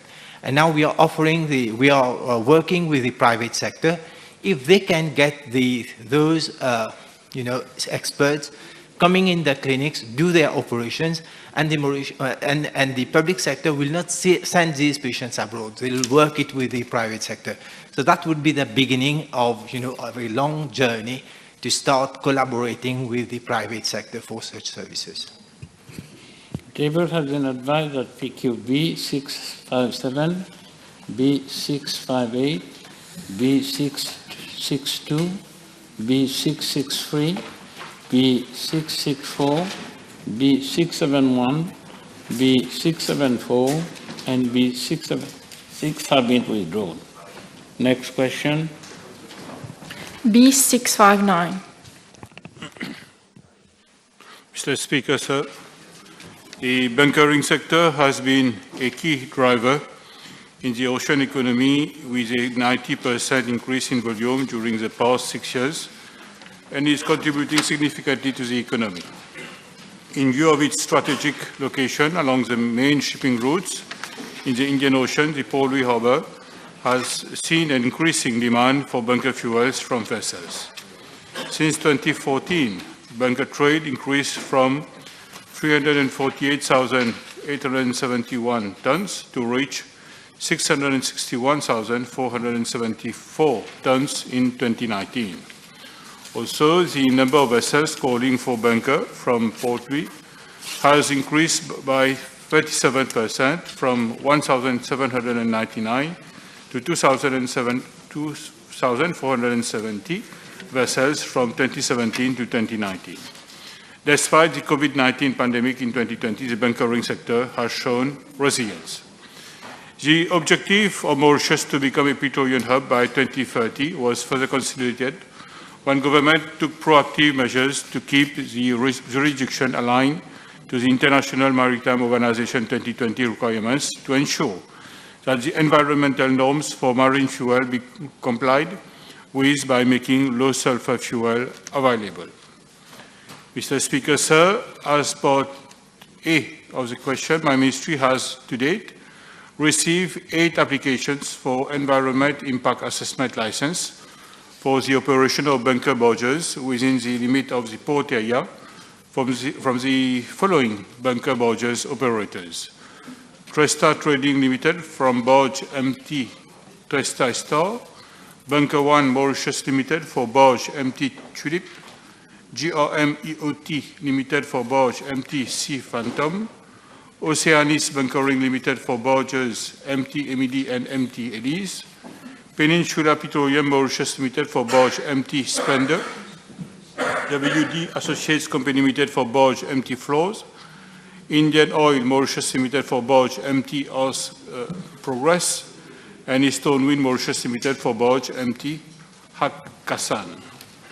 Mr. Speaker, sir, I am informed that out of the applications received, the application of Tresta Trading Limited has been set aside on the 15th of March 2022 as the barge MT Tresta Star ran aground on the south coast of Réunion Island during the passage of Cyclone Batsirai. I wish to inform the House that the remaining 7 applications have been duly processed and have been examined as the last committee of the Environment Impact Assessment Committee held on the 16th of May 2022 under the chair of my ministry. The recommendations of the Environment Impact Assessment Committee are awaited for consideration at my level in line with Section 23 of the Environment Protection Act of 2002. Mr. Speaker, sir, with regard to Part B of the question, I am informed that on Friday, 29th of April 2022, the Mauritius Ports Authority activated the Port Louis Harbour Oil Spill Response Plan after the presence of oil was observed at KD in Port Louis port area during a bunker delivery operation. The cargo loading of a total volume of 3,000 metric tons of very low sulfur fuel oil was being carried out on board bunker barge MT ASK Progress. The oil was being pumped from the terminal storage of Mauritius Molasses Company Limited. The bunker operated to the vessel through a pipeline going underneath Ks D and E. However, at about 9 hours, the presence of oil was observed at sea alongside KD. The pumping operation was immediately stopped, the intervention plan activated, and the relevant stakeholders, including officers of my ministry, called on site. The Port Emergency Services team contained the oil spill by deploying booms and a skimmer was put at sea to recover the spilled oil, which has been carted away by EcoFuel Limited for treatment. The latter has reported that about 13,500 liters of contaminated water and about 4,500 liters oil have been recovered. Upon investigation of the circumstances of this incident by the Mauritius Ports Authority, it has been found that the root cause of the oil spill was a puncture of the existing pipeline due to contact with an angle bar from an old pipe support. Recommendations have been made with a view to prevent such incidents in the future, and Mauritius Molasses Company Limited, the bunker operator, has put the faulty section of the pipeline out of service and intends to replace it by a new one.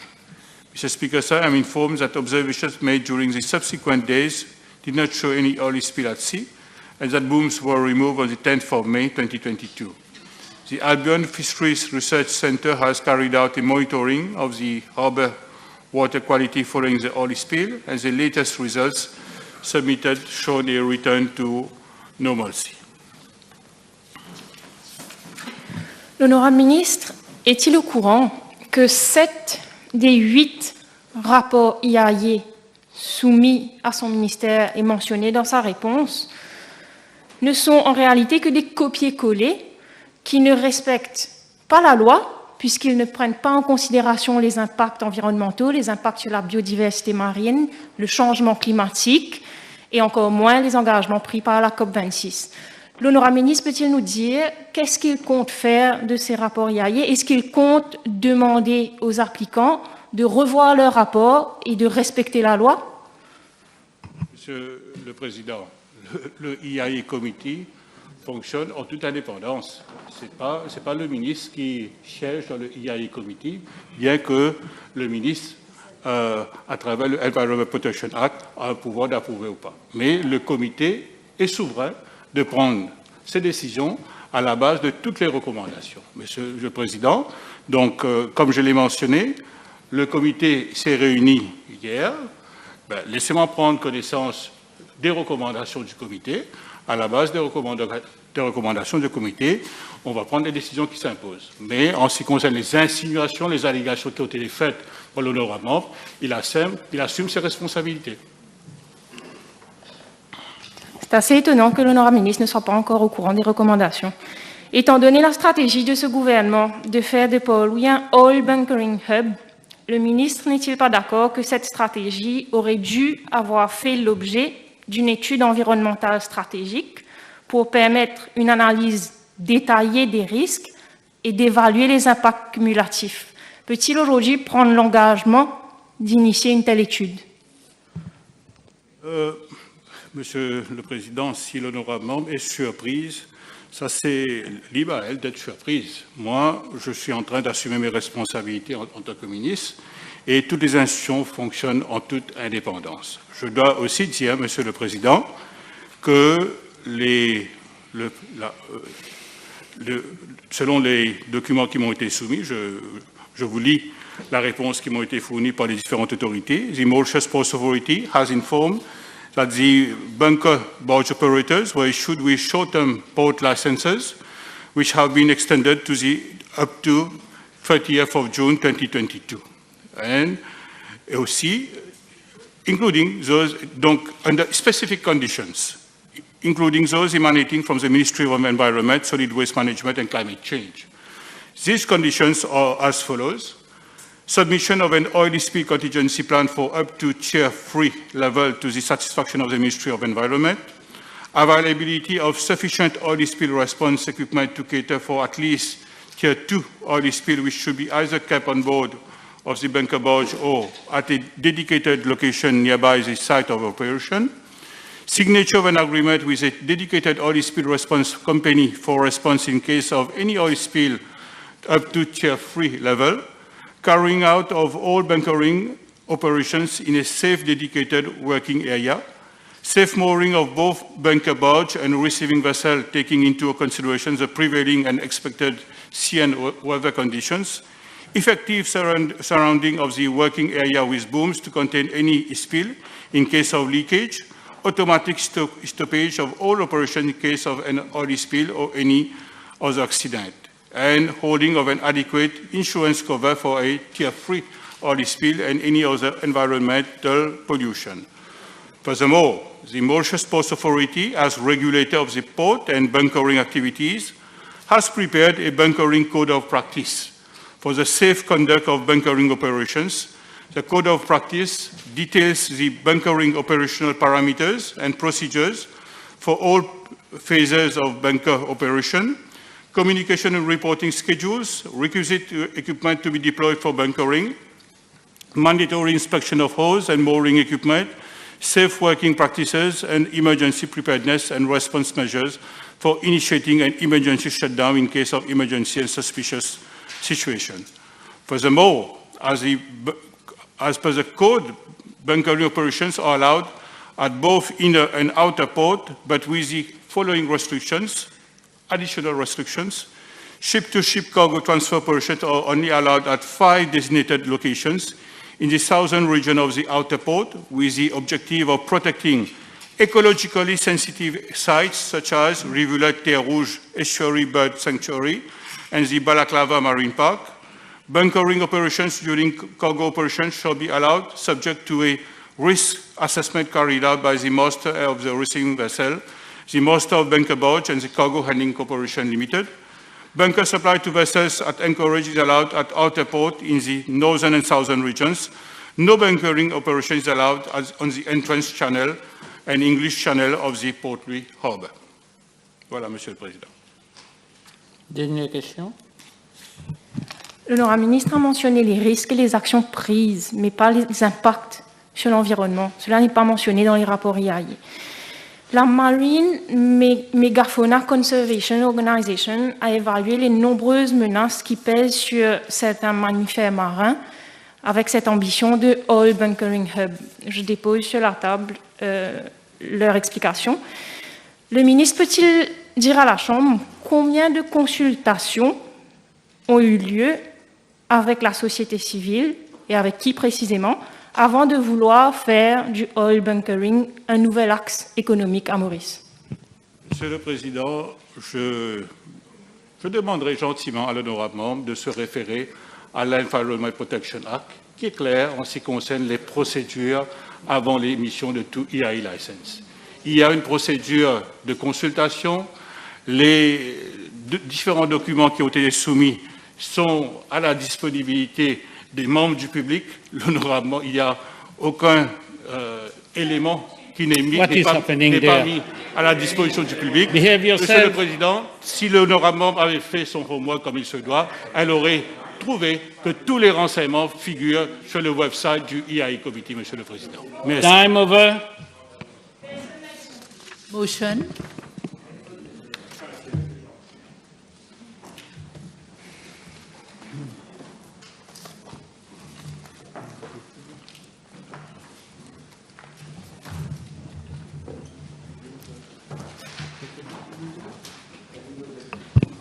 Mr. Speaker, I move that all the business on today's order paper be exempted from the provisions of paragraph 2 of Standing Order 10. Seconded. The question is that all the business on today's order paper be exempted from provision to 10, paragraph 2 of Standing Order 10. Those in favor say aye, those against say no. Ayes have it. Statements by ministers none. Public bills first reading. Mr. Speaker, sir, I move that the supplementary appropriation 2021-2022 Bill number 8 of 2022 be read a first time. Seconded. Public bill second reading. Second reading, Minister.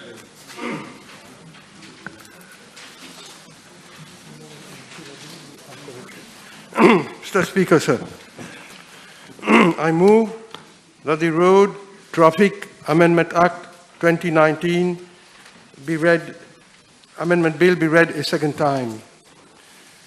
Mr. Speaker, sir, the Road Traffic Amendment Act 2019 was presented as there was a dire need to reduce the number of deaths in road crashes in line with the National Road Safety Strategy.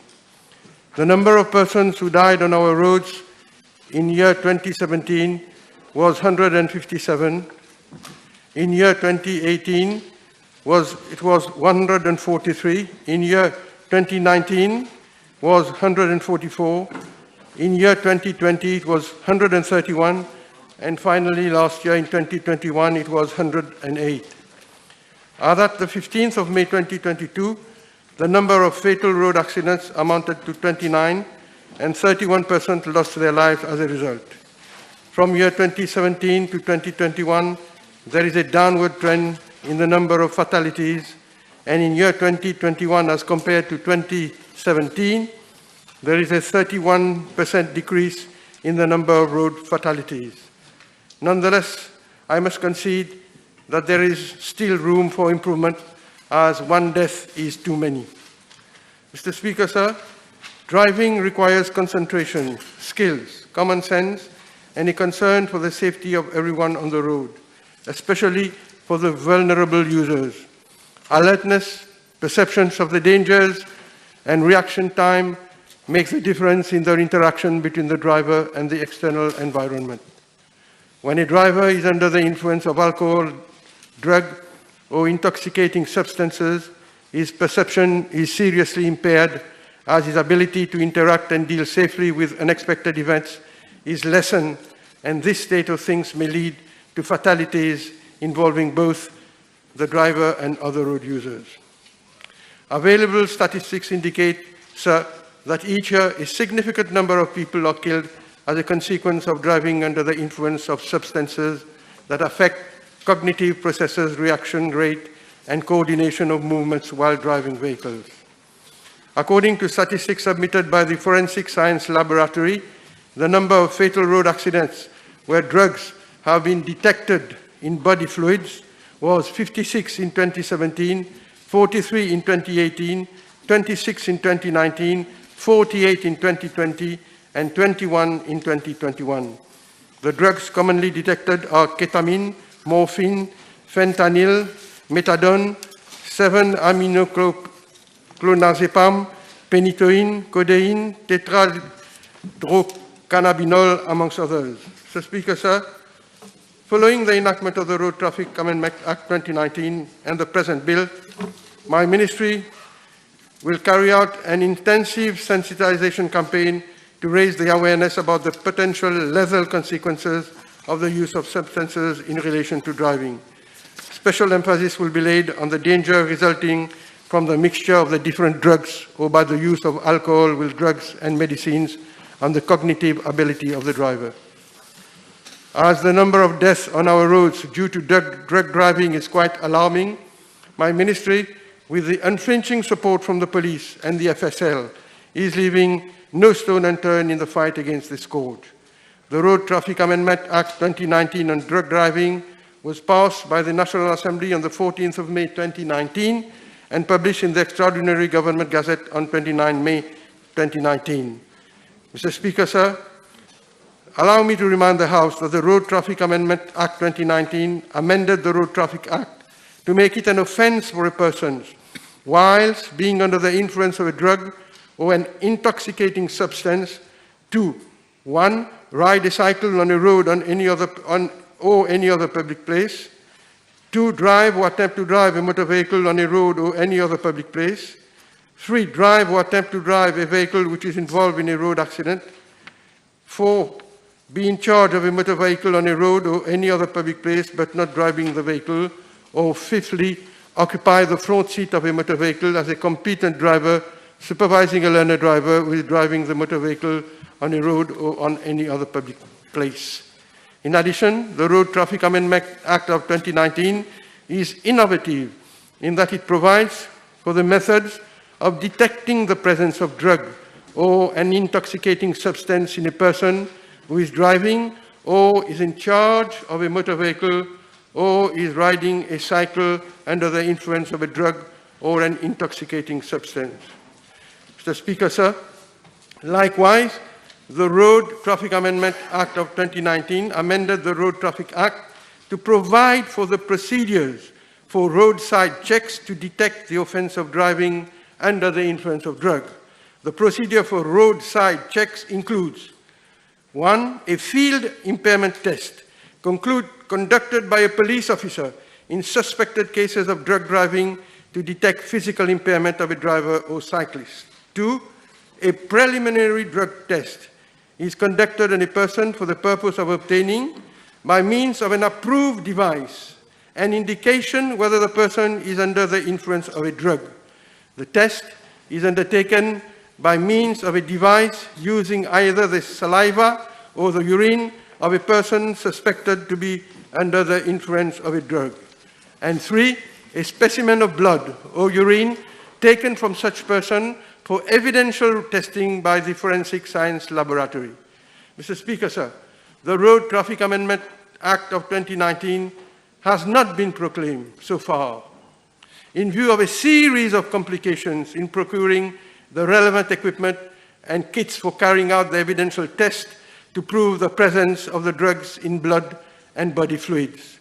The procurement process was lengthy and cumbersome, and several bidding exercises were conducted as bids received were not responsive in view of the complexity of the technical issues. In fact, following the assent of the Road Traffic Amendment Act 2019, the Home Affairs Division of the Prime Minister's Office launched a tender in May 2019 for the acquisition of the liquid chromatography high-resolution mass spectrometer system for the detection of drugs in the body fluids and in the blood by the FSL. The closing date was 26 June 2019, and on 21st October 2019, the tender was cancelled and new specifications were drafted by a team comprising of a representative of the FSL, a representative from the procurement section of the PMO's office, a representative of the Ministry of Health and Quality of Life, biomedical engineer, a representative from the Government Analyst Division, and a representative of the University of Mauritius. The specifications were finalized, and the tender for the procurement of the liquid chromatography high-resolution mass spectrometer system for drug driving testing was floated internationally on the 12th December 2019. The closing date for submission of bids was on 30th of January 2020. On receipt of bids, an evaluation exercise was undertaken, and the letter of award was issued to the successful bidder on the 3rd March 2020. On the 14th of May 2020, the FSL informed that the delivery period for the instrument according to the tender equipment was 8 weeks. The delivery of the equipment from the USA was, however, delayed due to the outbreak of the COVID-19 pandemic. On the 5th of January 2021, the Forensic Science Laboratory informed that the instrument was delivered, installed, and commissioned in September 2020. The testing and validation had been undertaken. The instrument is operational and in use since January 2021 to carry out tests following any inquiry in relation to drugs or in cases of accidents where consumption of drugs is suspected to be the main cause. Mr. Speaker, sir, similarly, the police also encountered difficulties in procuring the kits for the preliminary drug tests on suspected drivers. For the enforcement of the Road Traffic Amendment Act of 2019 and to be able to perform the preliminary drug test as prescribed therein, the Mauritius Police Force launched a tender for the procurement of 500 units of urine drug testing cup kits and 1,000 units of saliva drug testing kits in December 2019. The specifications for the items were provided by the FSL. Following a bid evaluation exercise, no responsive bid was received, and the FSL was requested to revise the specifications. The FSL reviewed the specifications, and in a meeting chaired by the Chief Police Medical Officer on the 9th of June 2020, the specifications were finalized. The FSL submitted the final revised specifications, and a new tender exercise was subsequently launched. Following this tendering exercise, the police informed that the saliva drug testing kit was procured. However, unfortunately, with regard to the procurement of the urine drug testing cup kits, no responsive bid was received. Mr. Speaker, sir, in a bid to regulate and control drug driving, the police requested on the 8th of December 2020 that advice be sought as to whether the Road Traffic Amendment Act 2019 could be proclaimed with only the saliva drug testing kit being available. However, the FSL informed that it is scientifically advisable that both the saliva and the urine test be carried out in conjunction with the procedures set out in the Act. Therefore, the urine drug testing cup kits had to be procured simultaneously. The police apprised my ministry that the procurement of the 500 units of urine drug testing cup kits was expected to be launched by end of January 2021, and the delivery date was due in July 2021.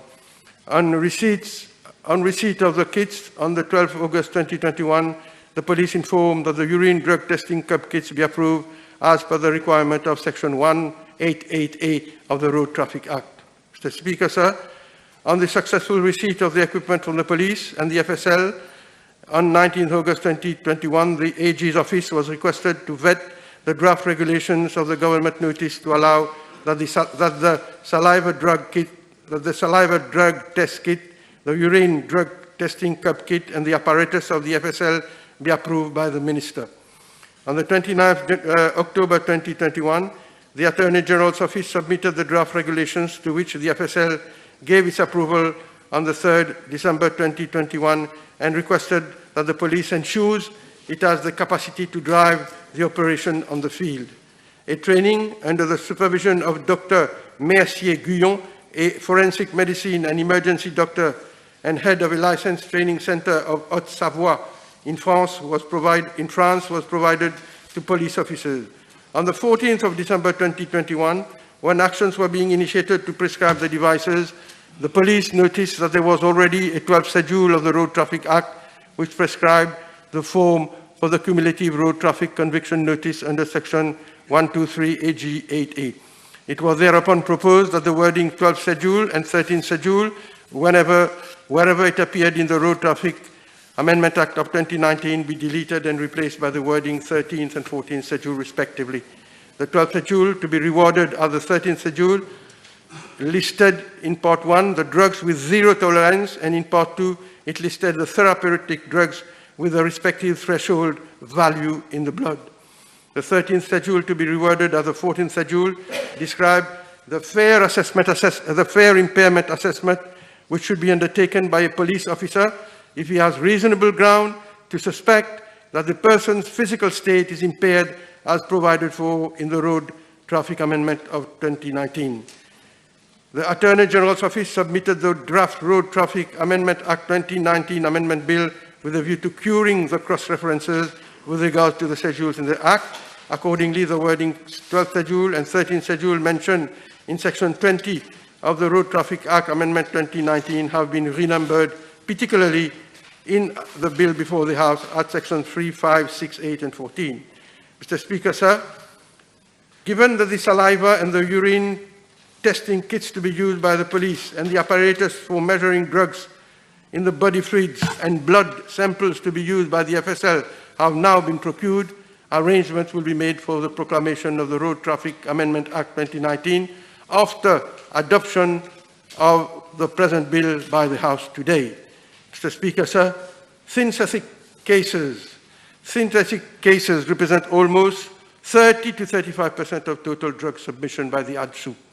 Information as provided by the FSL shows that in the year 2015, the number of synthetic drug cases were 124. In 2016, 300 cases. In 2017, 608 cases. In 2018, 1,182 cases. In 2019, 1,289 cases. In 2020, it was 1,384 cases. And in the year 2021, it was 979 cases. Synthetic drugs are extremely dangerous drugs, especially those that are manufactured in clandestine laboratories. These drugs are responsible for a number of deaths worldwide. The United Nations Office on Drugs and Crime and the European Monitoring Center for Drugs and Drug Addiction has reported that the compounds are highly addictive with little information available as to their toxicity. More so, the treatment for such addiction is still limited. Further to some analysis carried out, the FSL has noted that in some cases of impaired driving, tests were carried out on drivers who were aged from 21 to 40 years old. And the result, Mr. Speaker, sir, revealed that the drivers were under the influence of one drug or a cocktail of drugs at the material time they were driving. As regards one particular driver, the blood specimen indicated that at the time of the offense, the driver was driving under the influence of a mixture of 9 drugs. In most submissions made by the police, drivers were found to be under the influence of more than one class of drugs, even though the breath analyzer gave a negative result for alcohol. Now that the police is equipped for carrying out the drug test as specified in the Act, it is urgent and imperative to proclaim the Road Traffic Amendment Act 2019. And this Act amended the Road Traffic Act, Mr. Speaker, sir, to provide that the saliva test kit can screen for 7 classes of drugs, and the urine kit can screen for 6 classes of drugs. The equipment procured by the police and the FSL using the saliva, urine, and blood can detect the illicit drugs such as amphetamine, benzoylecgonine, cocaine, cannabis, lysergic acid, diethylamide, MDMA, methylamphetamine, and heroin, in addition to therapeutic drugs such as clonazepam, diazepam, flunitrazepam, lorazepam, methadone, morphine, and oxazepam. The analysis performed at the FSL will be a confirmatory test that can cover all classes of drugs covered by the Schedule 1 of the Dangerous Drugs Act, including synthetic drugs. The analytical results undertaken on the saliva, urine, and blood will be used as evidence for court purposes. Sir, in cases where a person cannot be prosecuted under the 13th Schedule of the Road Traffic Amendment Act 2019, the offence can be extended under the Schedule 1 of the Dangerous Drugs Act for all illicit substances. As recommended in the report of the Commission of Inquiry on Drug Trafficking 2018, the FSL, which falls under the aegis of our Prime Minister, has already implemented a standalone dedicated drug unit dealing exclusively in drug and drug-related cases. This new service, Mr. Speaker, will have a turnaround time of 5 working days, and analytical results will be issued as evidence meeting all legal standard of proof for court purposes. Mr. Speaker, sir, I personally visited the Forensic Science Laboratory on the 27th of April this year with senior officials of my ministry to take stock of the state-of-the-art technology that is available at this standalone dedicated unit. The country should be grateful to the Prime Minister because I am informed, Mr. Speaker, sir, that this is the latest technology available on the world market. It has been acquired for 43.7 million rupees and will be used for analysis of drugs in body fluids, body, saliva, urine, including current and evolving synthetic drugs. Mr. Speaker, sir, therefore, with the adoption of the Road Traffic Amendment Act 2019 Amendment Bill, which would enable the proclamation of the Road Traffic Amendment Act 2019, the offences and relevant penalties under the proposed legislation would henceforth be applicable. The Road Traffic Amendment Act of 2019 provides severe penalties if a person under the influence of alcohol, drug, intoxicating substances, or an intoxicating substance causes the death of another person by driving a motor vehicle on a road or public place without due care and attention. He will be liable to a fine not less than 25,000 rupees, no more than 50,000 rupees, and to imprisonment for a term not exceeding 5 years. A person under the influence of alcohol, drug, intoxicating substance above threshold limit cannot ride a cycle on a road or public place. In case he does so, he will have to pay a fine of not less than 5,000 rupees, no more than 20,000 rupees. On a second or subsequent conviction, he will be liable to a fine of not less than 25,000 rupees and not more than 50,000 rupees, and to imprisonment for a term not exceeding 12 months. The Road Traffic Amendment Act 2019 provides also, Mr. Speaker, sir, that a person commits an offence if he is under the influence of alcohol, a drug, or an intoxicating substance and is driving, or is in charge of a motor vehicle on a road or public place, or if he is teaching a learner driver whilst being seated in the front seat. He will be sentenced to pay a fine of not less than 20,000 rupees, no more than 50,000 rupees, and he will be imprisoned for a term not exceeding 5 years. On a second or subsequent conviction, he will be liable to a fine of not less than 50,000 rupees, not more than 75,000 rupees, together with imprisonment for a term of not less than 12 months or no more than 8 years.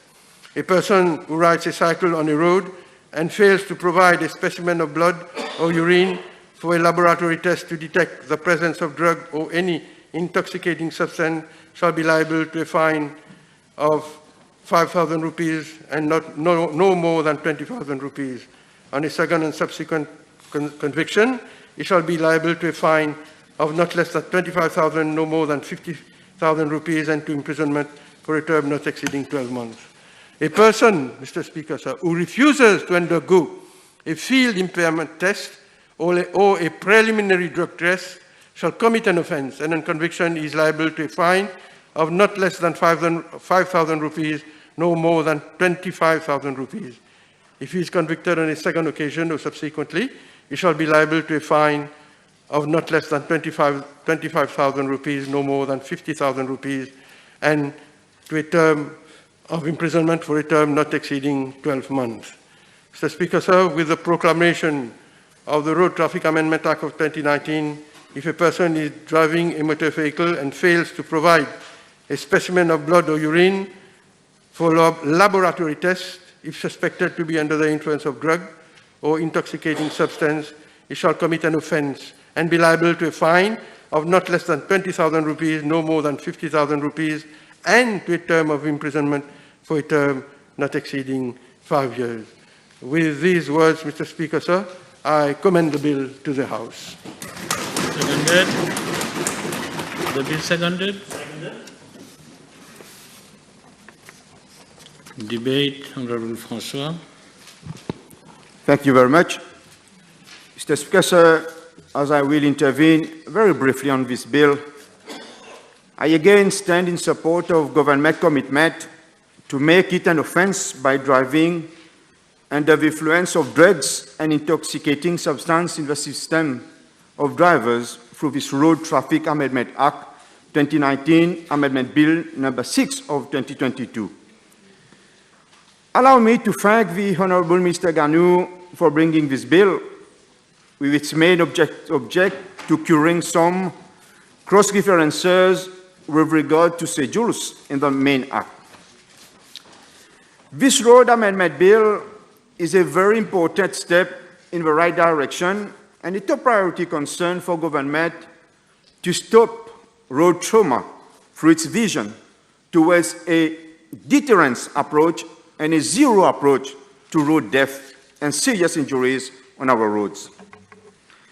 I fully agree that driving under the influence of drugs in our society will not be tolerated at all, while we are aiming at making our republic a drug-free society. Mr. Speaker, sir, as stipulated in the explanatory memorandum, the Road Traffic Amendment Act 2019 will soon be proclaimed, as rightly pointed out by the Honourable Minister, which is most urgent, despite some procurement exercise issues. This is absolutely essential while government is fully assuming its responsibility for improving road safety, saving lives on our roads, and in the fight against drug to keep drug drivers off the road.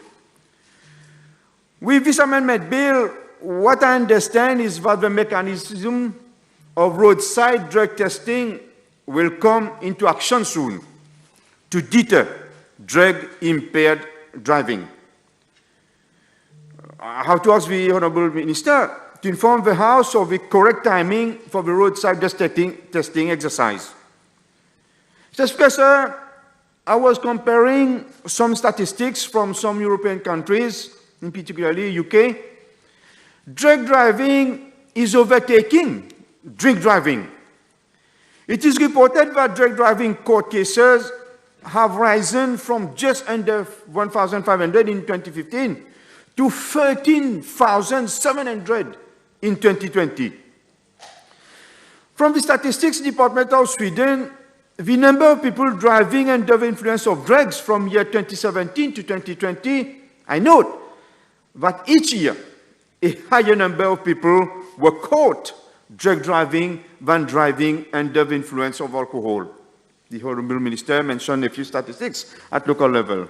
However, in our case, it's been too easy for many drivers to drug driving on our roads so far, as our police do not have all the necessary tools for drug driving enforcement. With this amendment bill, our police will now be able to roadside drug testing on drivers in our republic, especially our youths, as driving under the influence of illicit drugs should not become a way of losing life for our youths on our roads. So, Speaker, sir, with reference to the speech of Honourable Boda in 2018, can the Honourable Minister confirm whether there is available a list of all approved devices for drug testing, in addition to the mentioned liquid chromatography high-resolution mass spectrometry for testing of physical form of both synthetic and non-synthetic drugs, amongst others?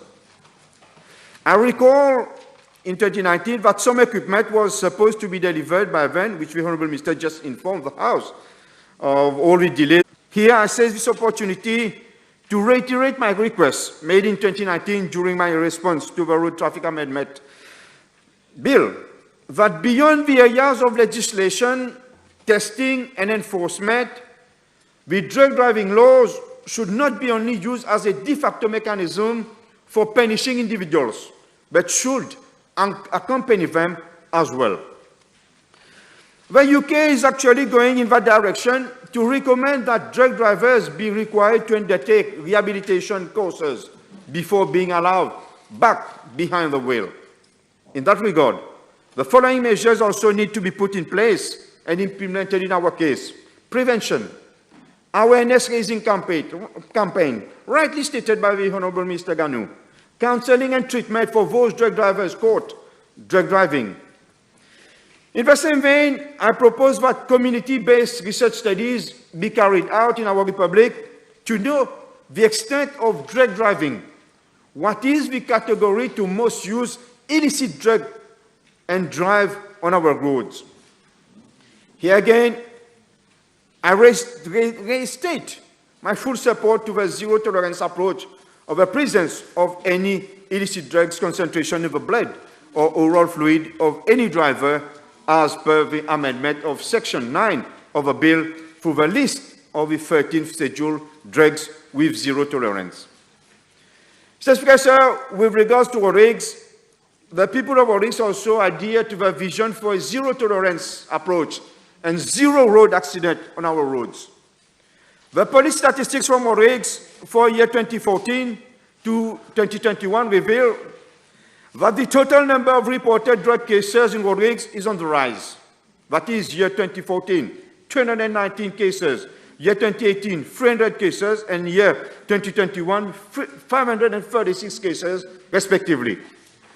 With regards to statistics on road-related accidents cases, I note in year 2021, 129 cases, 3 fatal, and 7 seriously injured.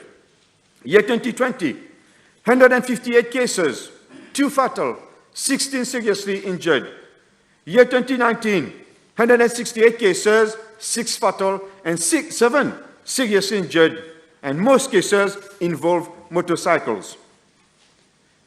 However, Mr. Speaker, sir, the police service in RIGS needs to be reinforced, both in terms of strength and equipment in relation to the enforcement of this legislation and other legislations, related legislations and local requirements. Mr. Speaker, sir, as I said, I will be very brief. To conclude, I fully support this road traffic amendment bill with a view to protecting the lives of our people and to deter them from drug driving or driving under the influence of an intoxicating substance on our roads. Mr. Speaker, sir, with these words, I thank you for your kind attention.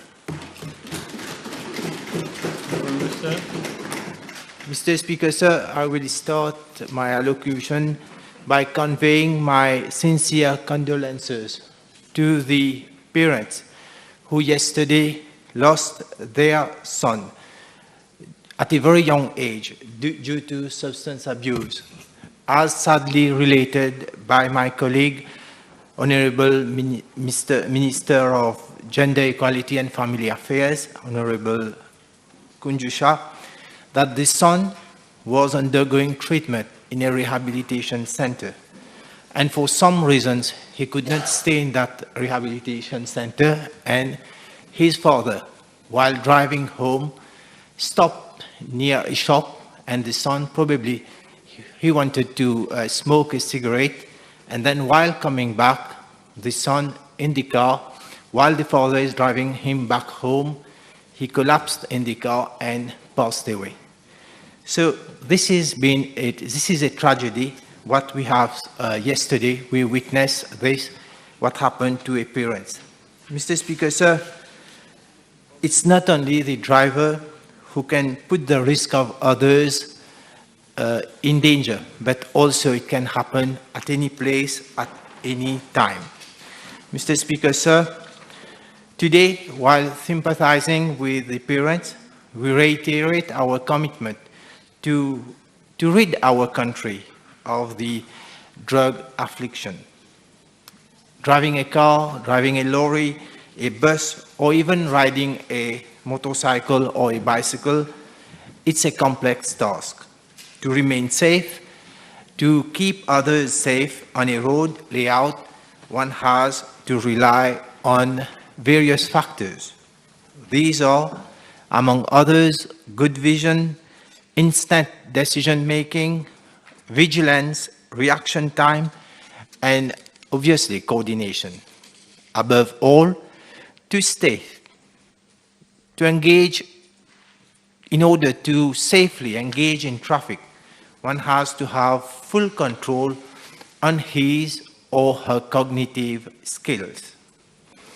The intake of alcohol or any other intoxicating substance will definitely alter these cognitive functions. Over the years and around the world, the focus was mainly set on the negative impacts of alcohol consumed by road users. Mr. Speaker, sir, our country rightly decided to adopt a zero-tolerance approach with regards to drunk driving. It would be naive on our part to believe that the use of drugs and other substances do not have a bearing on the number of accidents on our roads.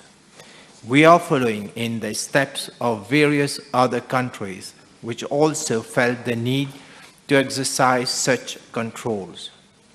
Scientific studies carried out abroad give a clear indication of the effect of drugs and other intoxicating substances on the cognitive abilities of a person.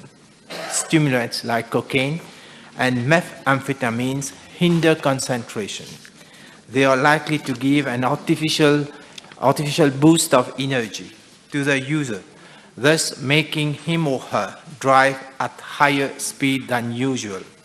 And what is more important, that these substances make someone become less inhibited and incorrectly have a disinhibited effect.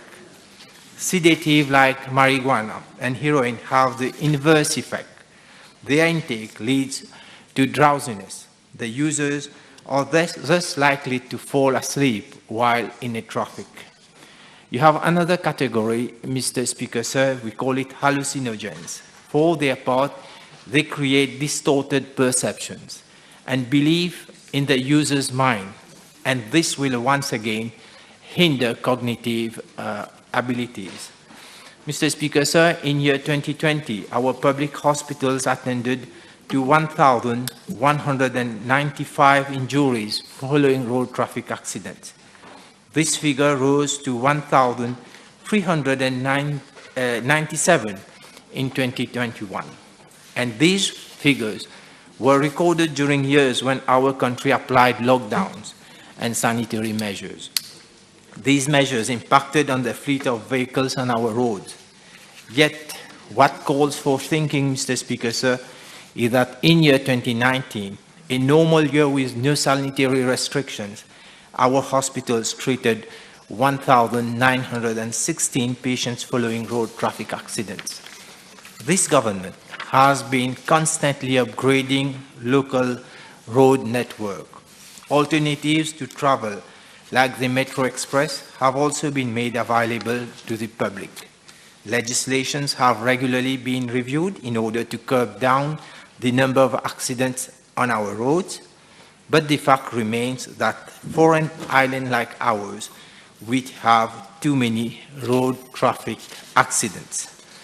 Latest data compiled by Statistics Mauritius indicate that we had 119 fatal road accidents and 1,967 accidents with serious to light injuries in 2020. At times, the gravity of an accident shocked every one of us. In normal state, no driver can commit such blunder, but the question is, why such tragedies happening? How is that we're still witnessing such violent accidents? In a country where we have an aging population and a low birth rate, we cannot afford to lose our citizens for such reasons. The financial costs resulting from road traffic accidents are very considerable, Mr. Speaker, sir. The cost per visit in the public hospital at the Accident and Emergency Department turns around 900 rupees per consultation. Imaging services vary from 700 to 7,000 rupees. The cost for minor surgery is approximately 3,800 rupees, while a complex surgery costs more than 25,000 rupees. The estimated cost per bed occupied ranges between 3,600 rupees to 4,600 rupees, while a single SAMU intervention costs around 8,000 rupees. Road traffic accident victims also require medical follow-up, which adds to these costs. Mr. Speaker, sir, the decision to control road users for engaging on our roads under the influence of drugs or intoxicating substances will surely act as a deterrent. I am sure that members of in this House are unanimous when it comes to the necessity of taking such measures. The methodology which will be used for testing road users suspected of being under the influence of drugs is fitting. Our police services have over the years gathered the required experience to carry out reliable screening of a road user's cognitive behavior. They will be assisted in their task by adequate test kits to further their investigations. Police will then resort to our hospitals for further inquiry through blood specimens or urine samples. The Ministry of Health already has the required expertise for collection exercises. It will be then up to the forensic science laboratory to determine the presence of drugs or any other intoxicating substance. I'm glad to note that failure to comply to the request for testing will also be considered as an offense. Mr. Speaker, sir, the new measures make a distinction in the case of certain psychoactive prescription drugs. The prescription of such drugs is henceforth strictly controlled. The use of triplicate prescription forms, as recommended by the Commission of Inquiry on Drugs, which was introduced last year, is already giving good results. Moreover, medical practitioners and pharmacists are bound to inform patients on such medication whether they can drive or not, depending on the dosage prescribed. As for those who deviate prescription drugs from their initial usage, they will be easily tracked down thanks to the new prescription forms. The Ministry of Health and Wellness remains committed to continue to educate patients on the risk attached to driving under the influence of certain types of medication. Mr. Speaker, sir, the aim of applying such controls is aimed at protecting lives on our roads. This government acknowledges drug users as victims. This is the reason why we have always been in favor of providing drug victims with the possibility to rehabilitate themselves. We are currently working on the legal framework for the setting up of a drug offenders administrative panel. The DOAP will say to it that in certain specific cases, drug victims are not treated as mere criminals. The Ministry of Health and Wellness also has the responsibility to provide drug victims with adequate treatment. Mr. Speaker, sir, while it is our duty to provide adequate treatment and rehabilitation opportunities, we also put much effort in prevention and sensitization. Our objective is to prevent each and every fragile soul to succumb to the hell of drugs.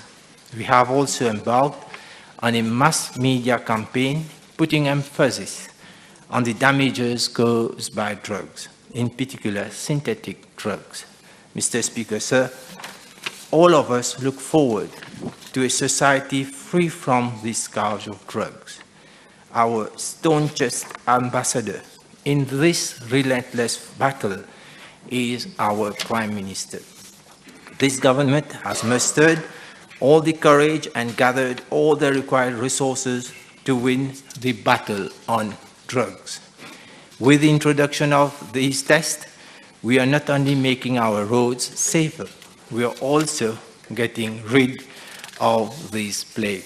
I'm confident that these new measures will bring positive results, and I congratulate the Minister of Land Transport and Light Rail for coming up with such a bill. Thank you, Mr. Speaker. Thank you. Honourable members, at this stage I will suspend the sitting for 45 minutes.